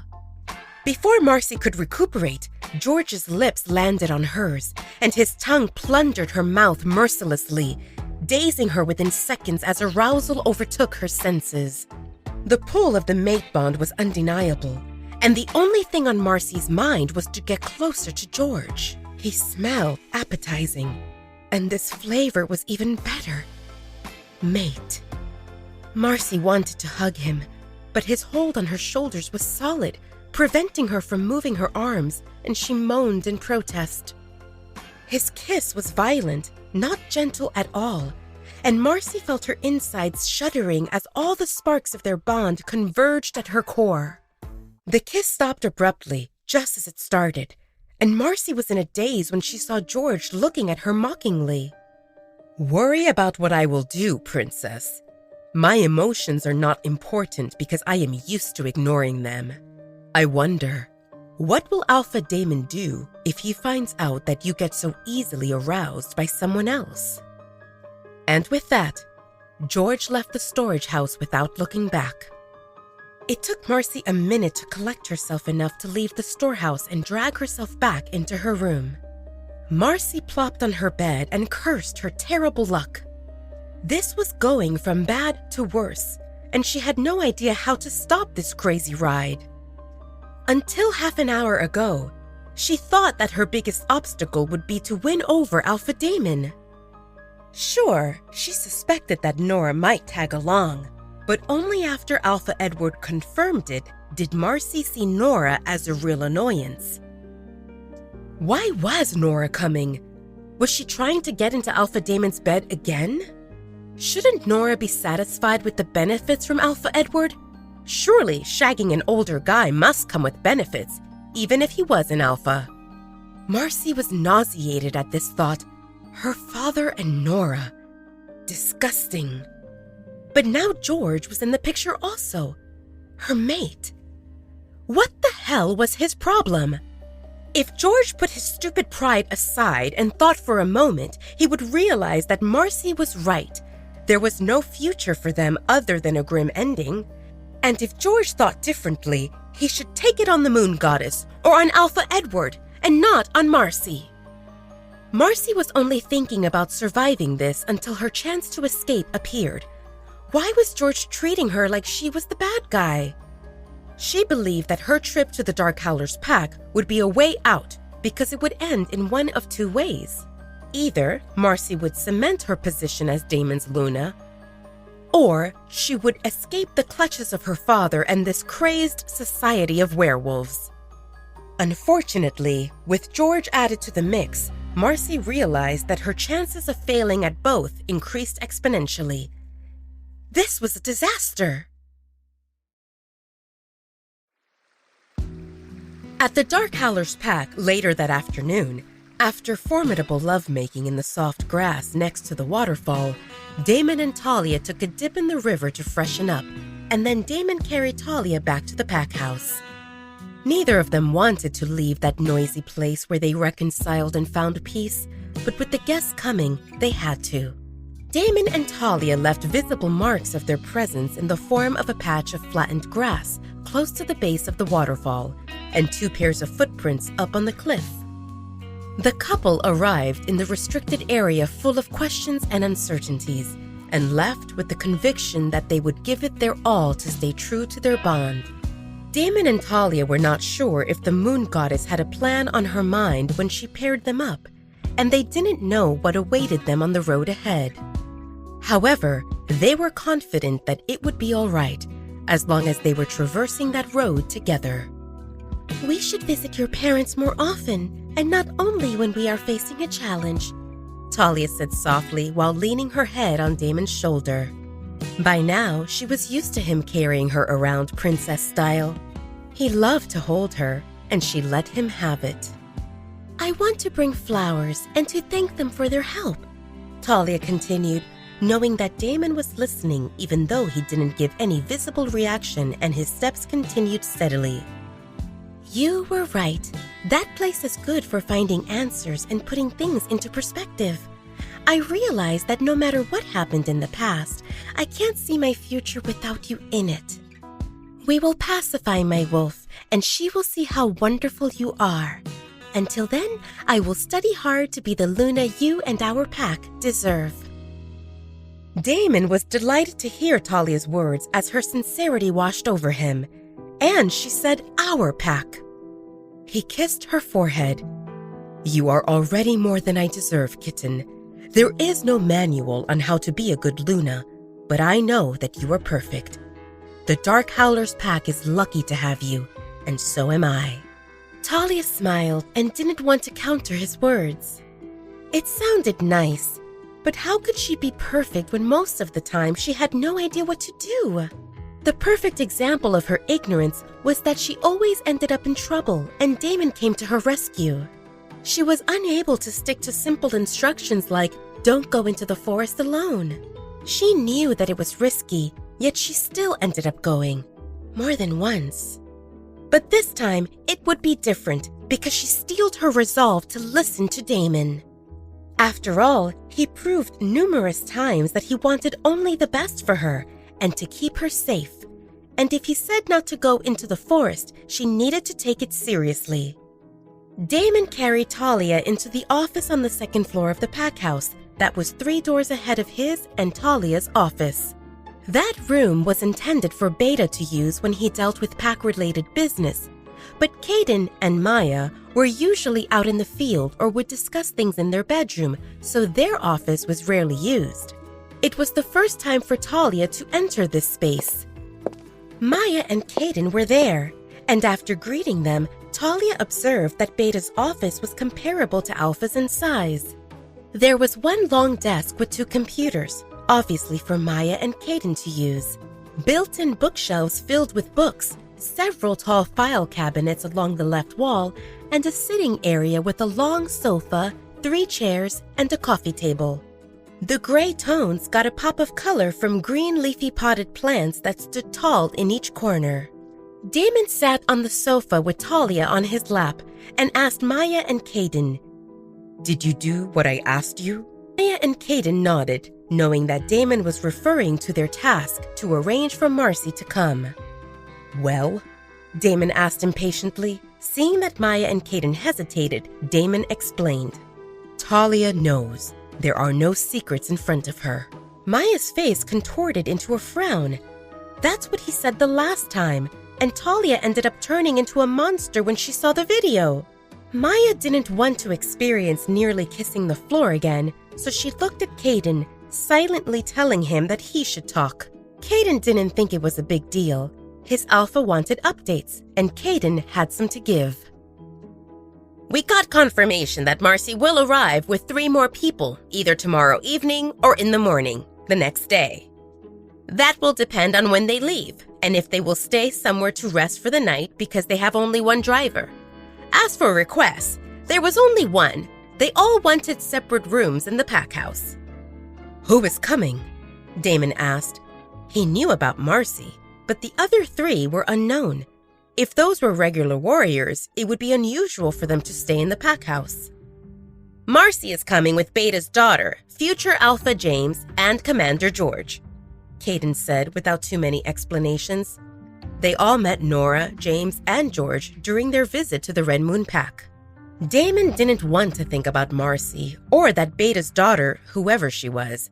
He was getting a headache because he had no idea how to deal with Marcy. And he had absolutely no capacity left for another female to fit into that mentally painful picture. He focused on the guys.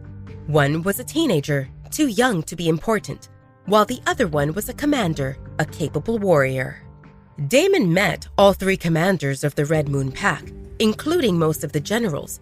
Hundreds of soldiers gathered in a mini parade where they tried to impress Damon. But at that time, Damon was too distracted with his search for the girl with copper-colored hair, aka Talia, and he didn't pay attention.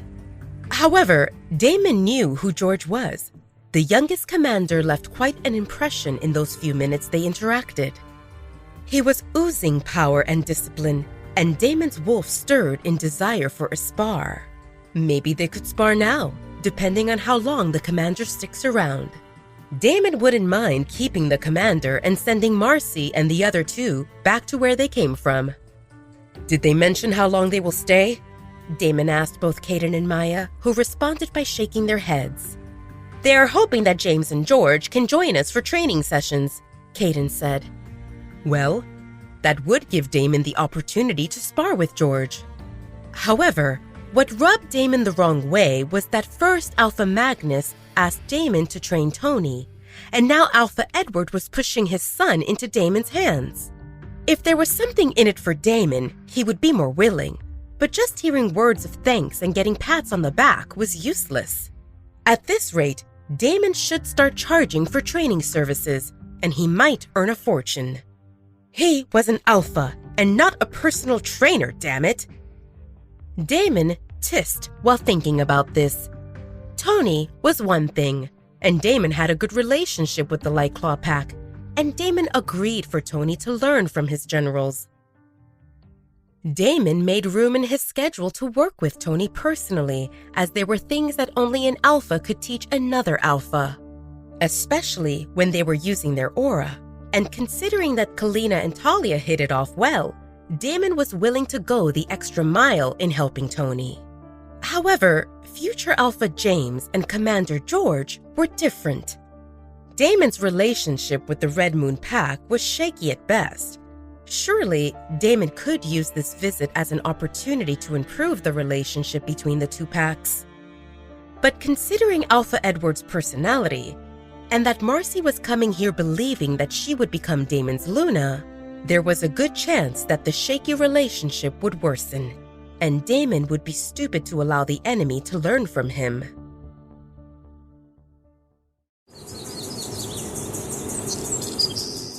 Damon thought how it would be good if Coach Keith were here. That guy could feed James and George his funky protein shakes, put them to run on a treadmill, and make it look important. Should he arrange for Keith to return early from the survival training? Actually, maybe he should call the whole soccer team and give them a mission to entertain Marcy. Yeah, that might work. Serving Marcy and keeping an eye on her could count as another type of mental training. And if Keith or the soccer team players mess up their tasks, Damon would punish them. Damon's eyes lit up. He was getting closer to something that resembled a plan. Prepare rooms for people from the Red Moon Pack on the first floor, Damon decided quickly.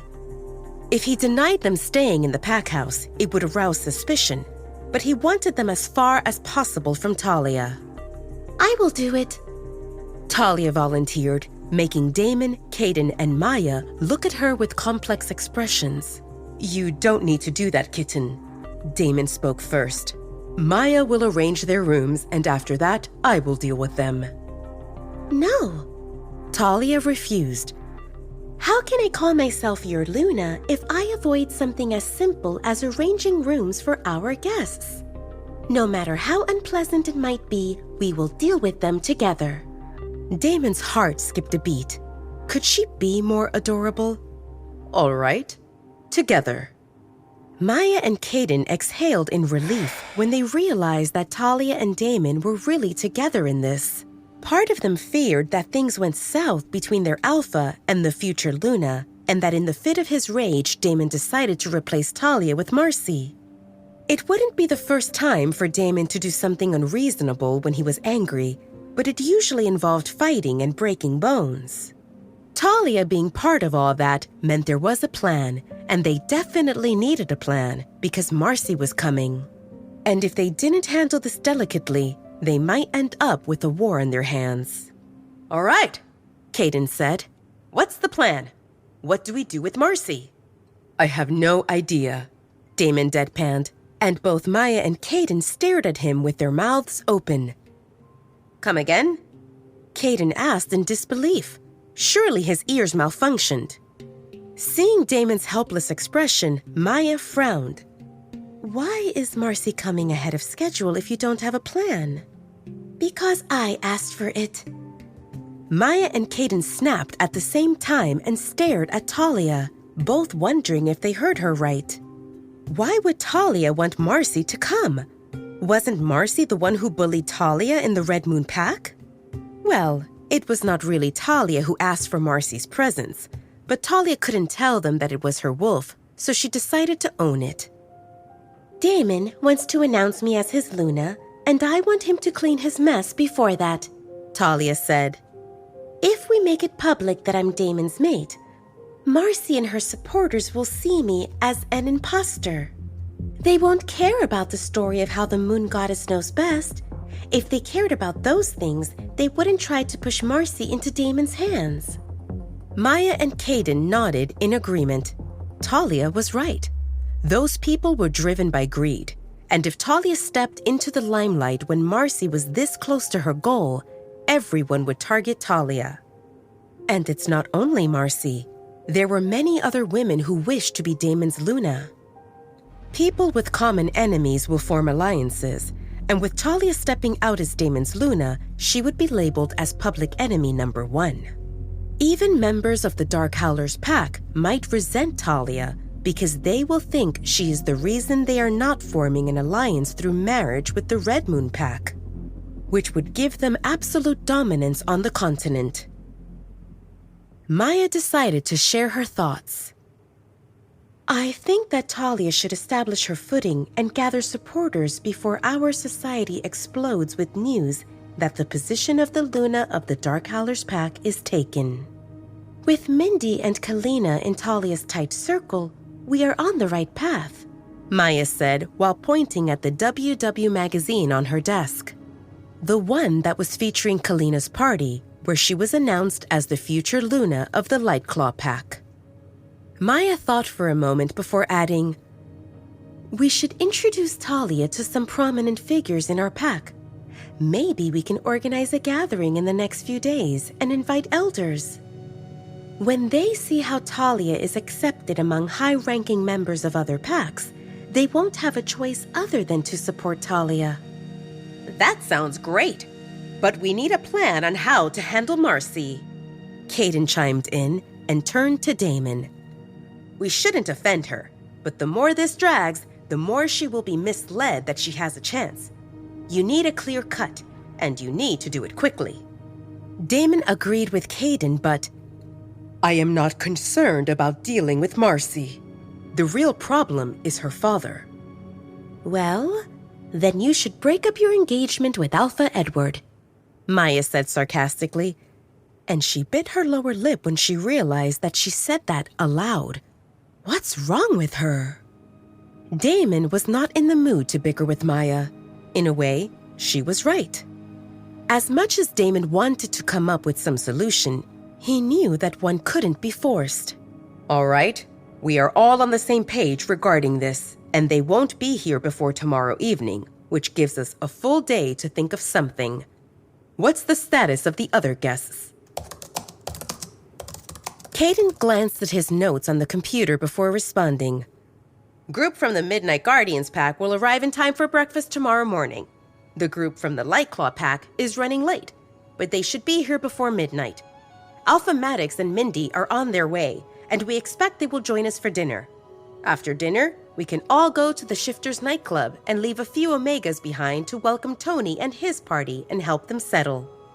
If they are in the mood for a club after their trip, they can join us at Shifters. Damon thought that was a good idea, but instead of responding, he looked at Talia. What do you say, kitten? Do you want to go to a nightclub with me? Talia's mind flashed with images of her previous visit to the Shifters nightclub. It was an eventful evening with Zena, Dawn, Pierce, and Liam. Coach Keith was also there, and she met his sister, Katya. However, what stood out the most was the scene of Damon standing at the entrance and observing the crowd like he owned the place. And then he walked into his VIP booth, and he looked cool out there. And he just asked her to join him. I would love to, Talia responded with a smile that lit up Damon's world. Will she get to stand at the entrance by his side this time? Definitely. Will they dance? Probably. She really wanted to dance with Damon again. Just thinking about dancing with Damon at Kalina's party awakened butterflies in Talia's stomach, and after that, they went to their room and got entangled with each other for the first time. The first time of many. Damon made her undress him as punishment, and he pulled her into the tub with him. Fireworks. And then they moved to the bed. Talia pressed her legs together. This was not a good time to get aroused. Suddenly, Talia became super aware of how under that skirt she was pantyless. The way Damon gripped her waist told her that he could smell her arousal. You heard your Luna. We will be going to Shifters tonight, Damon said without removing his gaze from Talia, and he stood up with her in his arms, like it was a totally normal thing. Talia hid her face in the crook of his neck. Let us know when Max and Mindy arrive, Damon said while walking out in big strides. And Talia peered over his shoulder just in time to see Maya and Caden looking at them with knowing smiles on their faces. They definitely knew that Talia and Damon were going to their room to do the naughty. How embarrassing!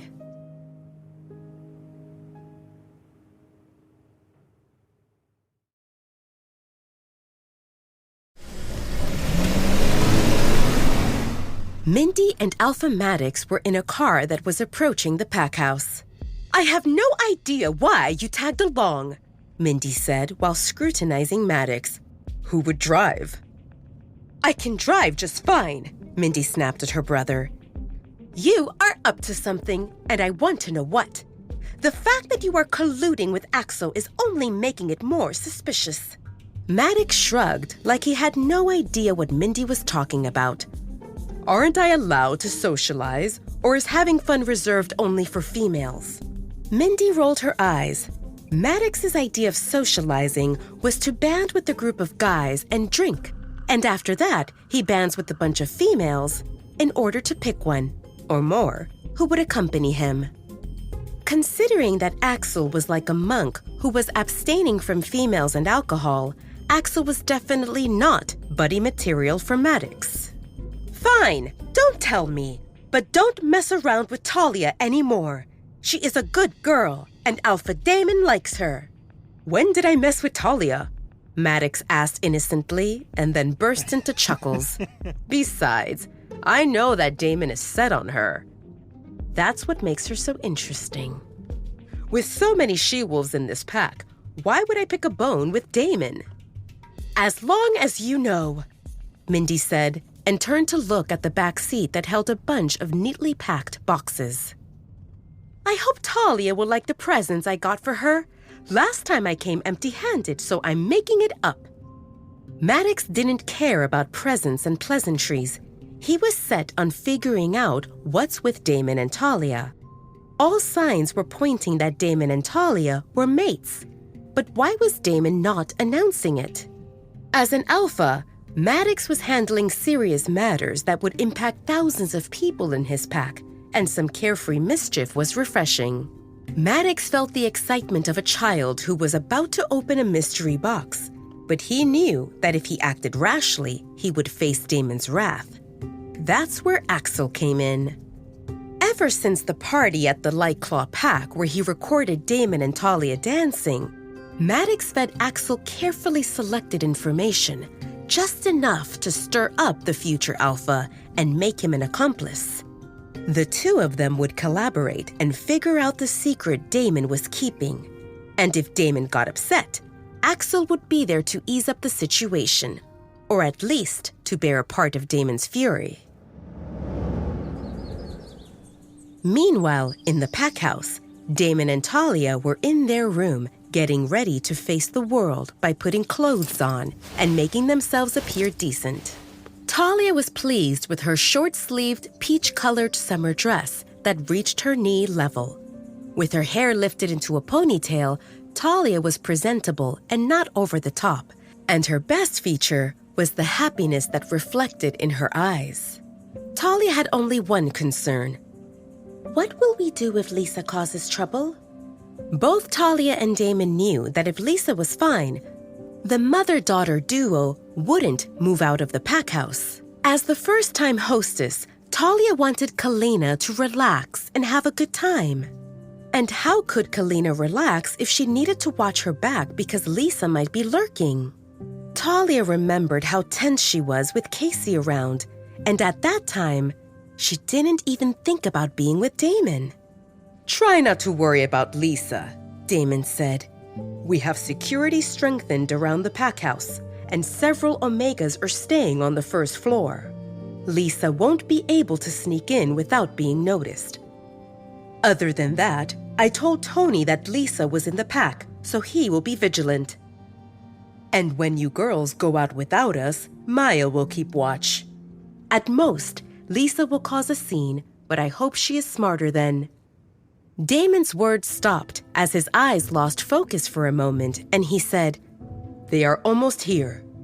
Talia nodded in understanding, and with that, Talia and Damon were on their way to greet Mindy and Alpha Maddox, their first two guests. Is this okay? Talia asked while straightening non-existing creases on her dress. Perfect, Damon responded with a smile. She looked good in anything.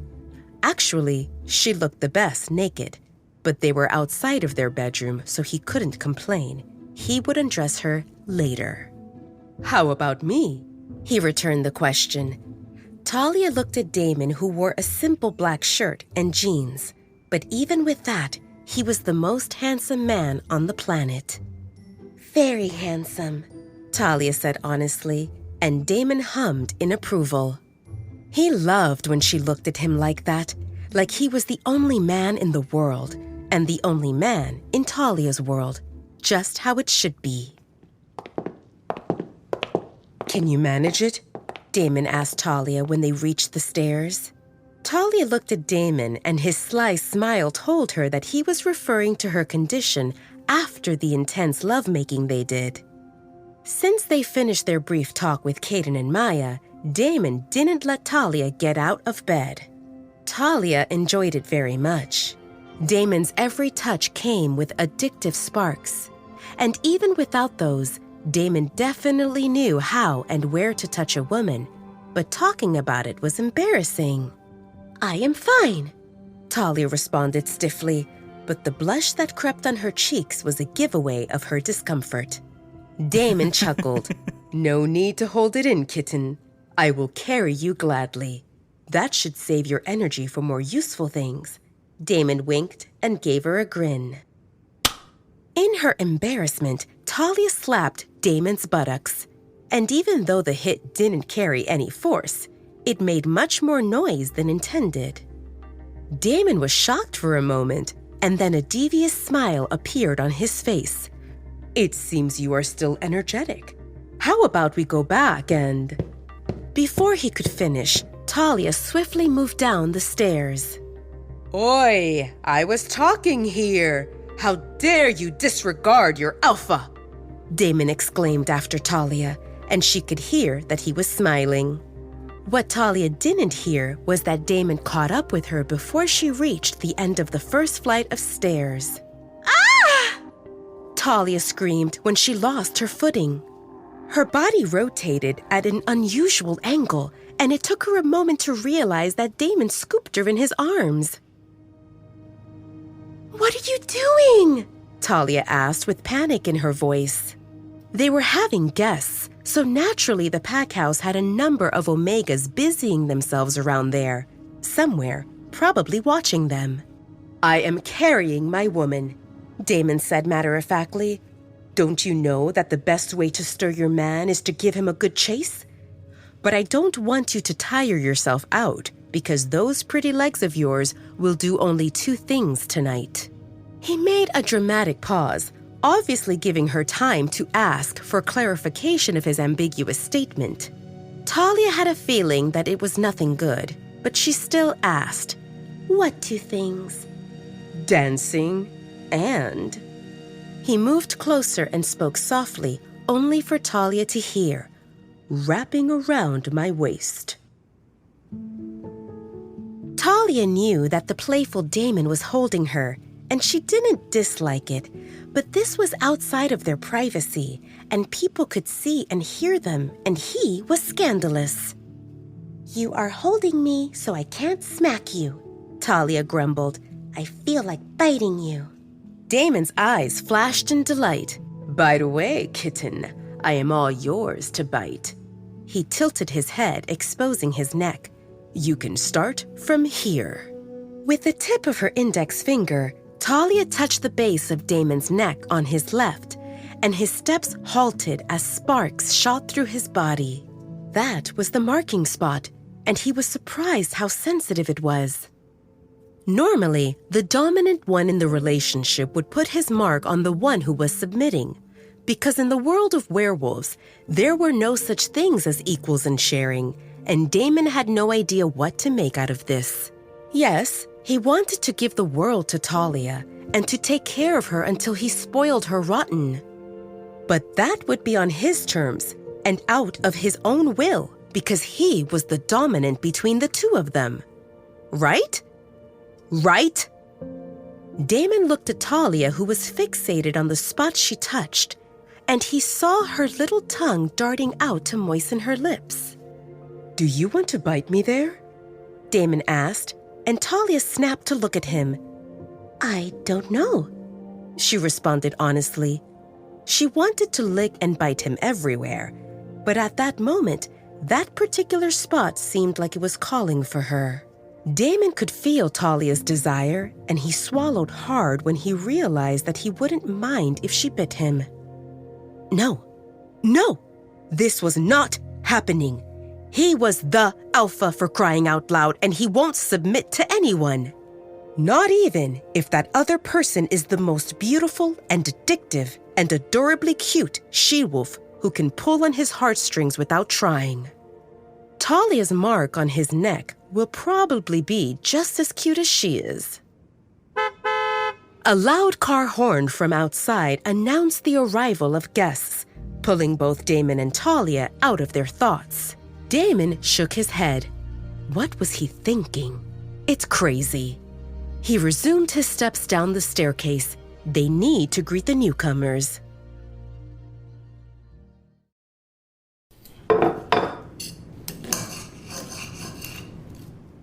After dinner, per Mindy's request, Mindy and Talia went to Mindy's room.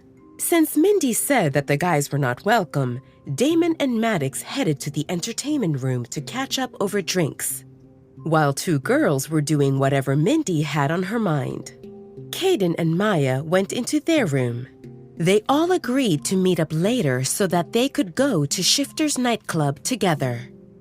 Talia was happy to leave the dining room because Dawn and Xena were serving food, and both Omegas were unable to conceal their inquisitive gazes at the sight of Talia and Damon sitting next to each other and holding hands. Dawn and Xena knew that there was something between their alpha and Talia. After all, the duo had been acting suspiciously, and they also appeared in the WW magazine for everyone to see. However, the fact that Talia and Alpha were so intimate with each other even now meant that they were an item, officially. That was a big deal because Alpha Damon was not official with any other woman before.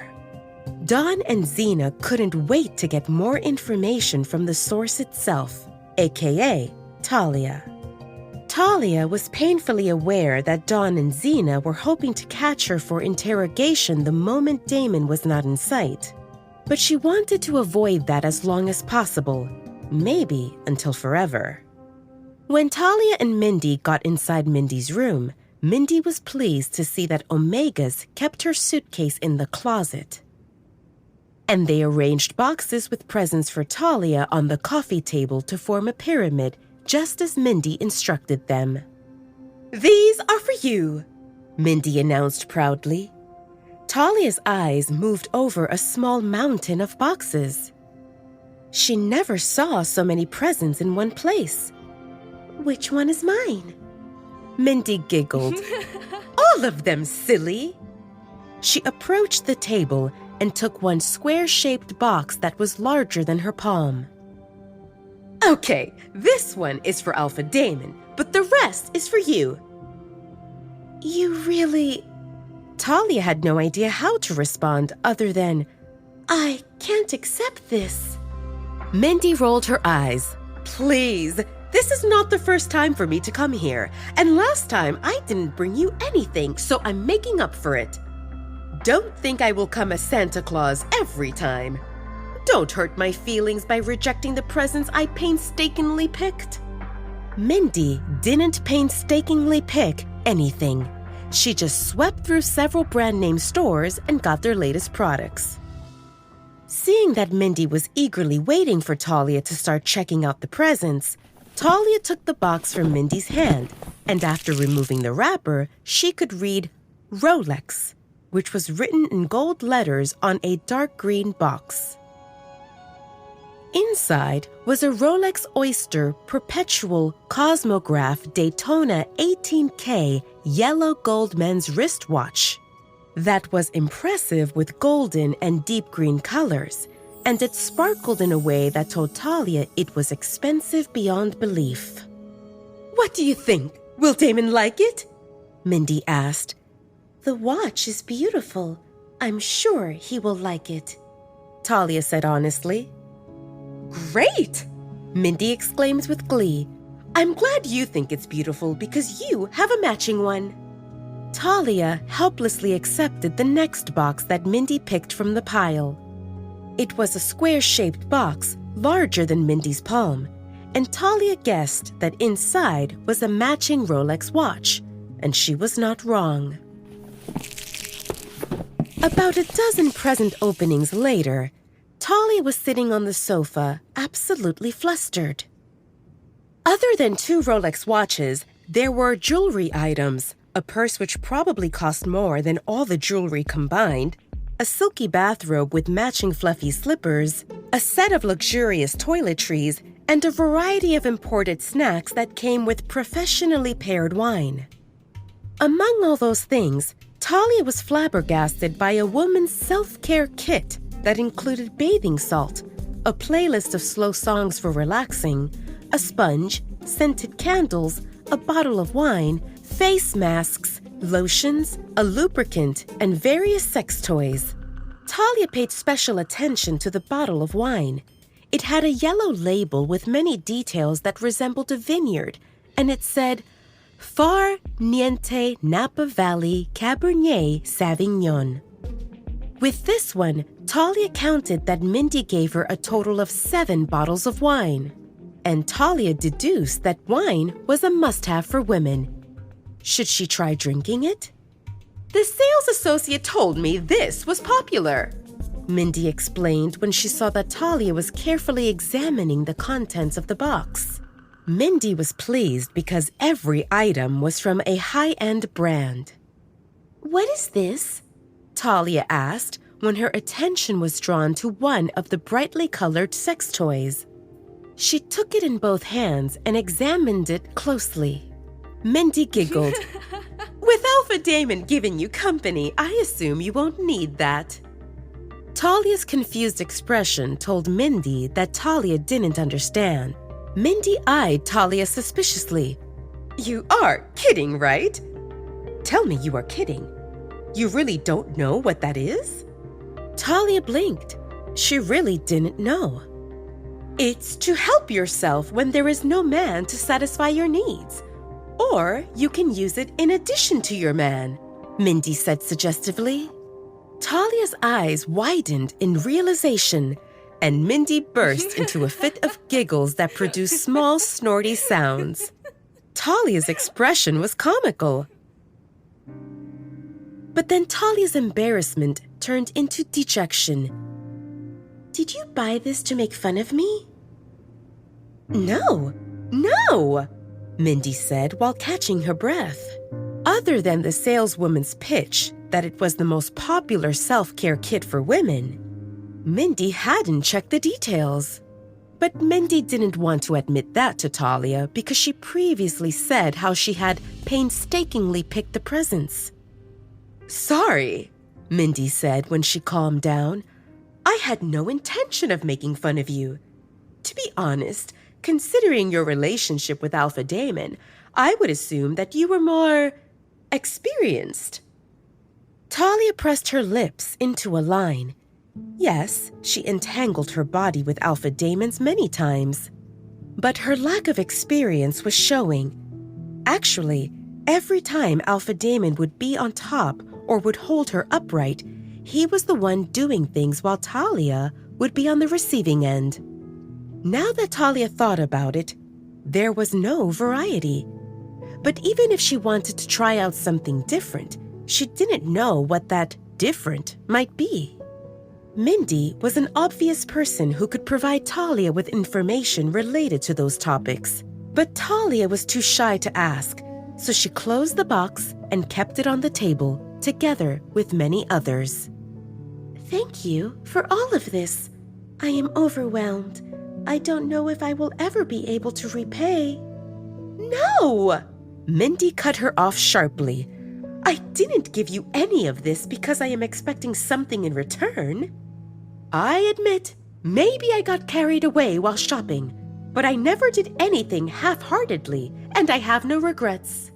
Mindy scooted closer to Talia on the sofa and took her hand between hers. I'm glad you like the presents, Mindy said, and patted Talia's hand before getting to the point. How are you doing? Talia's eyes moved to the presents. Did you buy me those so that I loosen up and talk? Mindy cocked an eyebrow at Talia. I got you those because I can afford them, because I wanted to come with presents, and because we are friends. Are we friends? Talia didn't need to think much about the answer to this one. They met only recently, but Mindy and Talia shared fun moments at the Summer Solstice Festival. They had a few heartfelt chats. Mindy had Talia's back when Marcy and Nora approached her. And they spoke on the phone and kept in touch. Isn't that what friends were? We are, Talia said, and Mindy's face broke into a genuine smile that warmed Talia's heart. Talia knew that Mindy noticed the intimacy between her and Damon, and Talia guessed that Mindy's "How are you doing?" was mostly related to Damon. Talia told herself that people would find out one way or another, and she wanted her few friends to find out first. Can you keep a secret? Talia asked, and Mindy's eyes widened. A secret? You can tell me anything, dear, Mindy said enthusiastically. My lips are sealed. Talia inhaled forcibly before spilling the beans. Damon and I are mates. Mindy froze for a moment and then responded a bit stiffly. Congratulations, dear. You don't seem surprised. Talia voiced her thoughts. Mindy gave Talia a smug smirk. A guy like Alpha Damon stopped chasing skirts and gave his exclusive attention to you. I suspected it at the Summer Solstice Festival, and at Lena's party it became more obvious, but I still needed confirmation. And you don't seem delighted with the news either. Talia said the second half of her observation. Mindy didn't deny it. Don't get me wrong.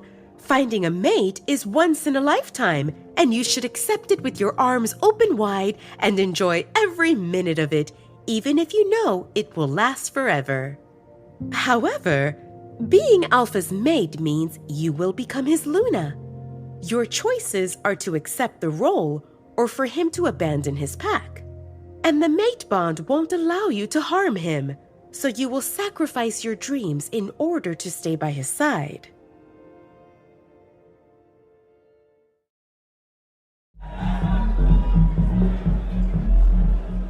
Talia remembered Mindy's words from the Summer Solstice Festival and how she disliked the idea of being mated to an alpha.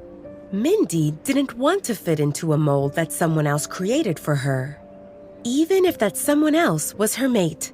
After all, Mindy was a confident she-wolf with many accomplishments behind her and many dreams ahead.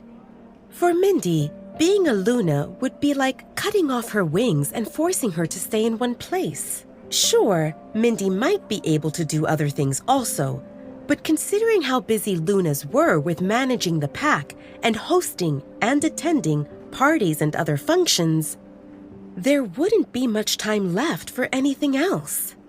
After all, being a Luna was a full-time job, and a mate bond would make Mindy wish to submit to her mate, and she might neglect willingly the things she currently held dear. However, Talia was different. Until a few weeks ago, she didn't have any dreams, and the ones she created so far were definitely achievable. Assuming that Damon wouldn't obstruct her, and so far he has been supportive. How Talia saw this, any aspirations she developed in the future would include Damon. He was already an indispensable part of her life. Would their situation change in the future for the worse? Maybe. But Talia didn't want to think about it because no one knew what lay ahead. And she already jeopardized her relationship with Damon by giving importance to things that were irrelevant or unlikely to happen. I'm not thinking that far ahead, Talia said. Damon and I agreed to take this one step at a time. I'm still getting used to the reality that we are mates. And the idea of being a Luna and how that will work out is vague. I know that Damon won't force me into anything. He wants me to complete my education, and he is not stopping me from trying new things, like working in the kitchen or studying medicine. Mindy thought that was novel. It all sounded great except for... Why didn't you announce your relationship? It was common knowledge that when an alpha found his mate, he couldn't wait to announce it. It was a big reason for celebration because when Alpha found his mate and the pack got their Luna, there was a belief that the moon goddess would bless them and the pack. I asked Damon to take this slow, and he agreed.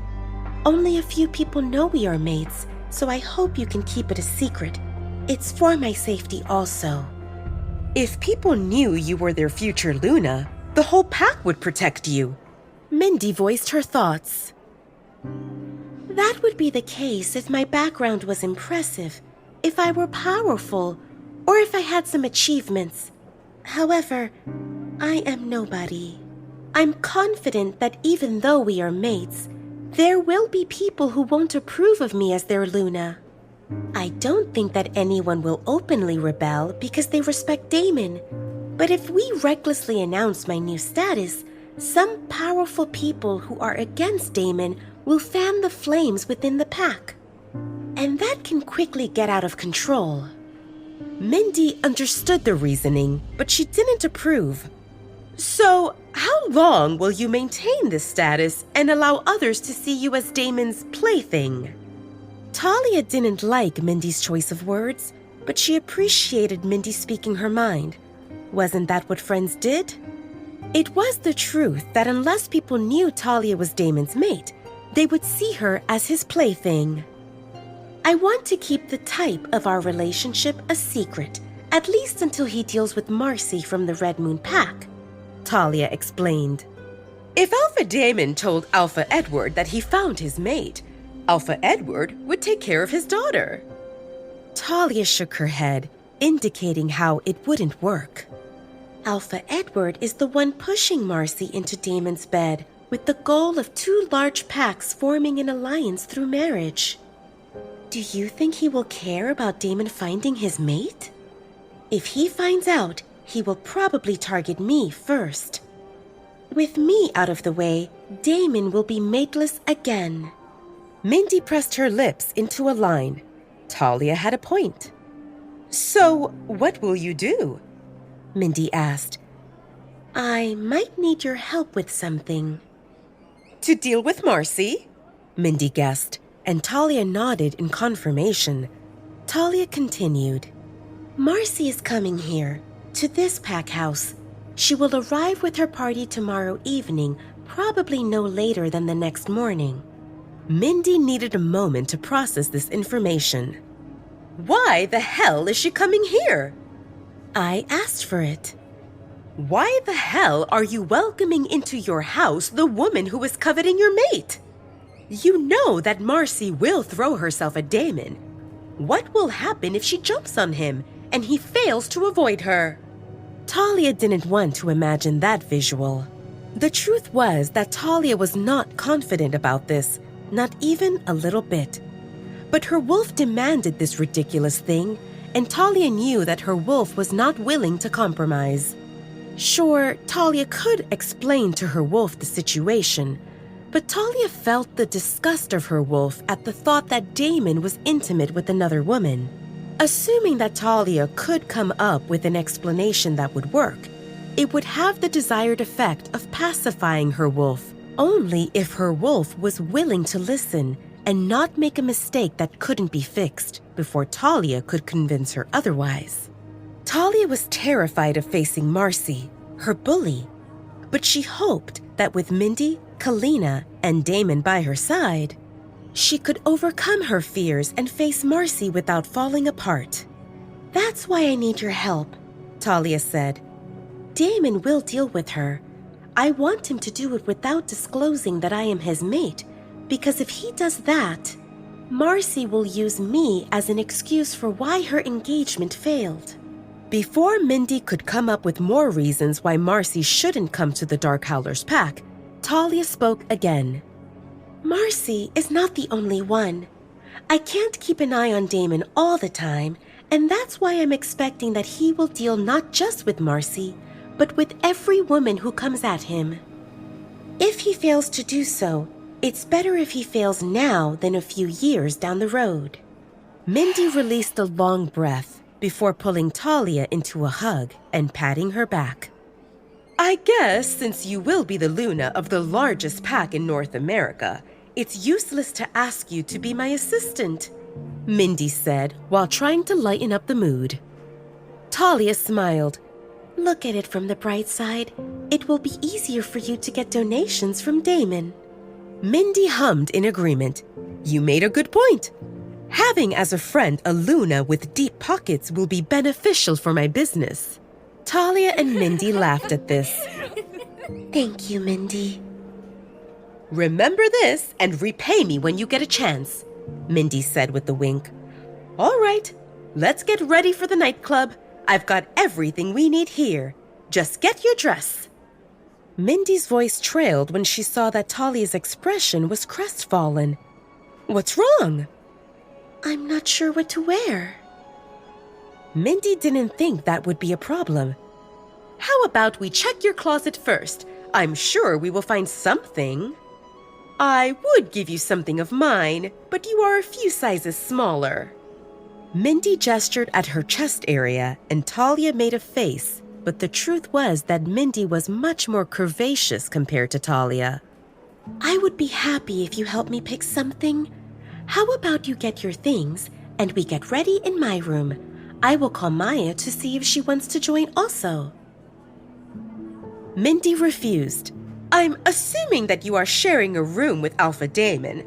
I am not going to spend more time here than necessary. In this room, we won't be disturbed, and you are welcome to invite Maya to join us. There are plenty of other rooms that are unused. Mindy paused. Are any of them set up to be used as a dressing room? Well, no. Then we will use mine.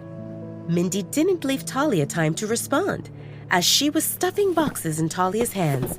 Let's take these since it's on the way. Talia watched as Mindy piled up boxes for Talia to carry, and she smiled, happy.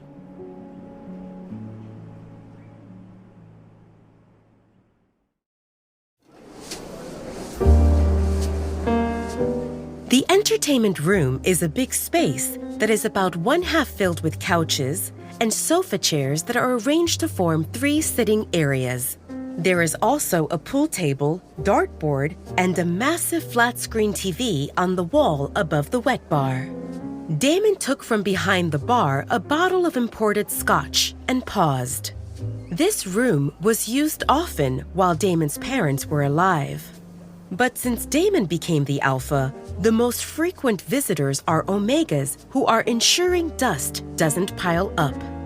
However, now that he found his Luna, Damon was confident things were changing, and they would create friendships that would include unofficial visits and put this room to good use. Maddox sitting behind the bar was a small glimpse of shifts that were almost tangible. Damon was not a lonely alpha anymore. He has his Luna, and her presence will attract friends, and they will expand their family. It was surreal just to think about it. Damon opened the bottle of imported scotch, and he and Alpha Maddox chatted while enjoying the way smoky flavors of amber liquid danced over their tongues with hints of coffee, licorice, and vanilla. The 2 alphas discussed current issues in their packs and their ongoing and upcoming collaborations, as well as the always current topic of rogues and their activities. However, they already communicated about this over email and video calls. So nothing was new, and they skimmed over everything rather quickly. It seems you have something on your mind. Damon finally got to the point. I thought I was sneaky about it. Seeing Damon's cocky smirk, Maddox shook his head and admitted, I wanted for you to have a few more drinks so that your tongue loosens up. Damon stifled a laugh. Come on. Whatever you ask, I will answer honestly unless it's related to the security of my pack. Maddox perked up. Will you answer honestly? Damon shrugged while wondering what Maddox was up to. Sure. Promise? What are we, in elementary school? Do you want me to give you a pinky promise? Maddox made a face. Fine. Here it goes. What's up with you and Talia? Why are you concerned with Talia? Damon responded with a question. He had a feeling that Maddox would be nosy. It's not the first time for Maddox to show interest in Talia, and Damon didn't miss that Maddox was observing them during dinner. Maddox frowned. You said you will answer honestly. But I didn't promise, Damon responded cheekily. Maddox was speechless. After a few seconds of silent staring contest, Maddox angrily grabbed his glass and downed it. Talia is my fated mate. Maddox coughed violently, and his face turned completely red like he was drowning in half a glass of amber liquid, which went down the wrong pipe due to the revelation that caught him off guard. He struggled to inhale. Damon swiftly moved behind Maddox and gave him a few good smacks in the back, using much more force than necessary. You don't need to hit me that hard, Maddox shouted when he caught his breath. I was concerned for your life, Damon responded with a straight face. You shouldn't drink so quickly if you can't handle it. Take small sips. Or should I give you a straw? Maddox ignored Damon's provocation. I was surprised. For a moment, I thought you said that Talia is your mate. I did. Maddox looked at Damon in disbelief. It's not that he didn't believe they were mates, because Maddox already suspected it.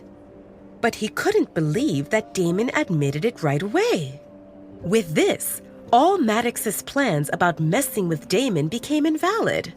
He would be a complete asshole if he tried to do something fishy with Damon or with Talia after he got confirmation that the couple is mated. And Axel is on his way also. Should he just tell that guy to go back home? Damon was happy to reveal that Talia is his mate. After all, the condition Talia's wolf set was only that he couldn't announce it publicly, but sharing among friends was acceptable. Congratulations on finding your Luna, Maddox said after some time. Why are you not announcing it? Security reasons. Also, Talia wants us to take it slow. It's not a secret we are mates, but I will appreciate it if you keep this information to yourself. For now. All of Maddox's fighting spirit deflated. Why didn't you tell me this before? You didn't ask, Damon deadpanned. Maddox was speechless. So, tonight, I'm chasing women on my own? Damon frowned and glanced at the door. He feared that Talia might overhear Maddox and Damon might be in a pickle again. Since when were we chasing women together? Damon asked in a hushed voice. Not together, but at the same time, Maddox responded. True, they would find women separately, but there was a sense of companionship because both of them were alphas enjoying their youth and... Forget it. Let's toast for your Luna. Damon swiftly grabbed the bottle and filled both of their glasses. 3 glasses later... Maddox, Damon called in an official tone, I might need your help. Maddox perked up. It sounded important. With? Damon told Maddox about his current predicament that included Marcy from the Red Moon Pack, and how she was about to arrive, and he needs to deal with Marcy without disclosing that Talia is his mate. Maddox burst into hearty laughter. Damon's expression darkened as he waited for Maddox to get it out of his system. "What's funny?" "Oh, man," Maddox said while wiping tears from the corners of his eyes. "You are whipped." "You will be the same when you find your mate," Damon sulked. He didn't like that Maddox teased him about being whipped, but he couldn't deny it either. Just thinking about Talia made his heart flutter and his crotch tighten. "I know that Lunas have spunk, but yours is special," Maddox said mysteriously. Damon was alerted. "What do you know?" "By insisting that you handle Marcy with such tricky conditions, she is testing you. It takes a special kind of woman to invite a bed climber into her house only so that she can assess your sincerity," Maddox explained. When he saw that Damon was visibly relieved, Maddox guessed that Damon suspected something else. "Was I off the mark?" No. Damon was quick to deny it. There was no way Damon would admit how he feared that Maddox knew about Talia's talking wolf or her unusual powers. It's not that Damon didn't trust Maddox, but the more people know about a secret, the higher are chances it will reach ears that shouldn't know about it. After all, there are methods to make people talk, no matter how much they are resisting. "Talia is awesome," Damon said with a silly grin on his face. Maddox couldn't bear to see Damon with invisible pink hearts floating above his head. "You look horrible." Damon chuckled and shook his head. "Trust me, if you told me a month ago that I would be uninterested in any woman other than Talia, I would punch you. But here I am, on the verge of ditching you and this bottle of fine liquor so that I can go upstairs and cuddle." Damon rubbed his face to snap out of his lovey-dovey daze. Talia was with Mindy having girl time, whatever that is, and if he went to demand cuddles, he would interrupt them, and Talia might scold him. "Will you help me in dealing with Marcy?" Maddox cocked an eyebrow. "What's the plan? Do you want me to seduce her?" Marcy is a fine-looking she-wolf, and Maddox would make that sacrifice gladly. "You can barge in and catch us in the act, and then kick her out. If you throw a punch at me, it will be more convincing. Just don't hit the face." "I wish it's that simple," Damon said. "When I visited, Marcy showed a lot of restraint, and we didn't go beyond first base. In my house, she will be even more cautious." Damon nodded in agreement. "If you have any other ideas, I'm all ears." Maddox rubbed his chin while thinking. "Whatever happens to her, it should be outside your territory. Since they are coming soon, we can't do anything properly on short notice. But we could stage an ambush on their way back and—" Maddox ran his thumb over his neck. "We can make it look like it was rogues." Damon made a thoughtful expression. He was considering it. Unfortunately, if they go that route, Damon would need to pretend that everything was fine while Marcy was visiting so that she didn't suspect something was fishy. If by some miracle Damon managed to execute the suicidal scenario of him being lovey-dovey with Marcy in front of Talia, he would still face another problem. If Marcy is on her own, that would be an option, but she is coming with future Alpha James. If something happens to that kid, Alpha Edward will turn heaven and earth to find the culprit and execute him personally.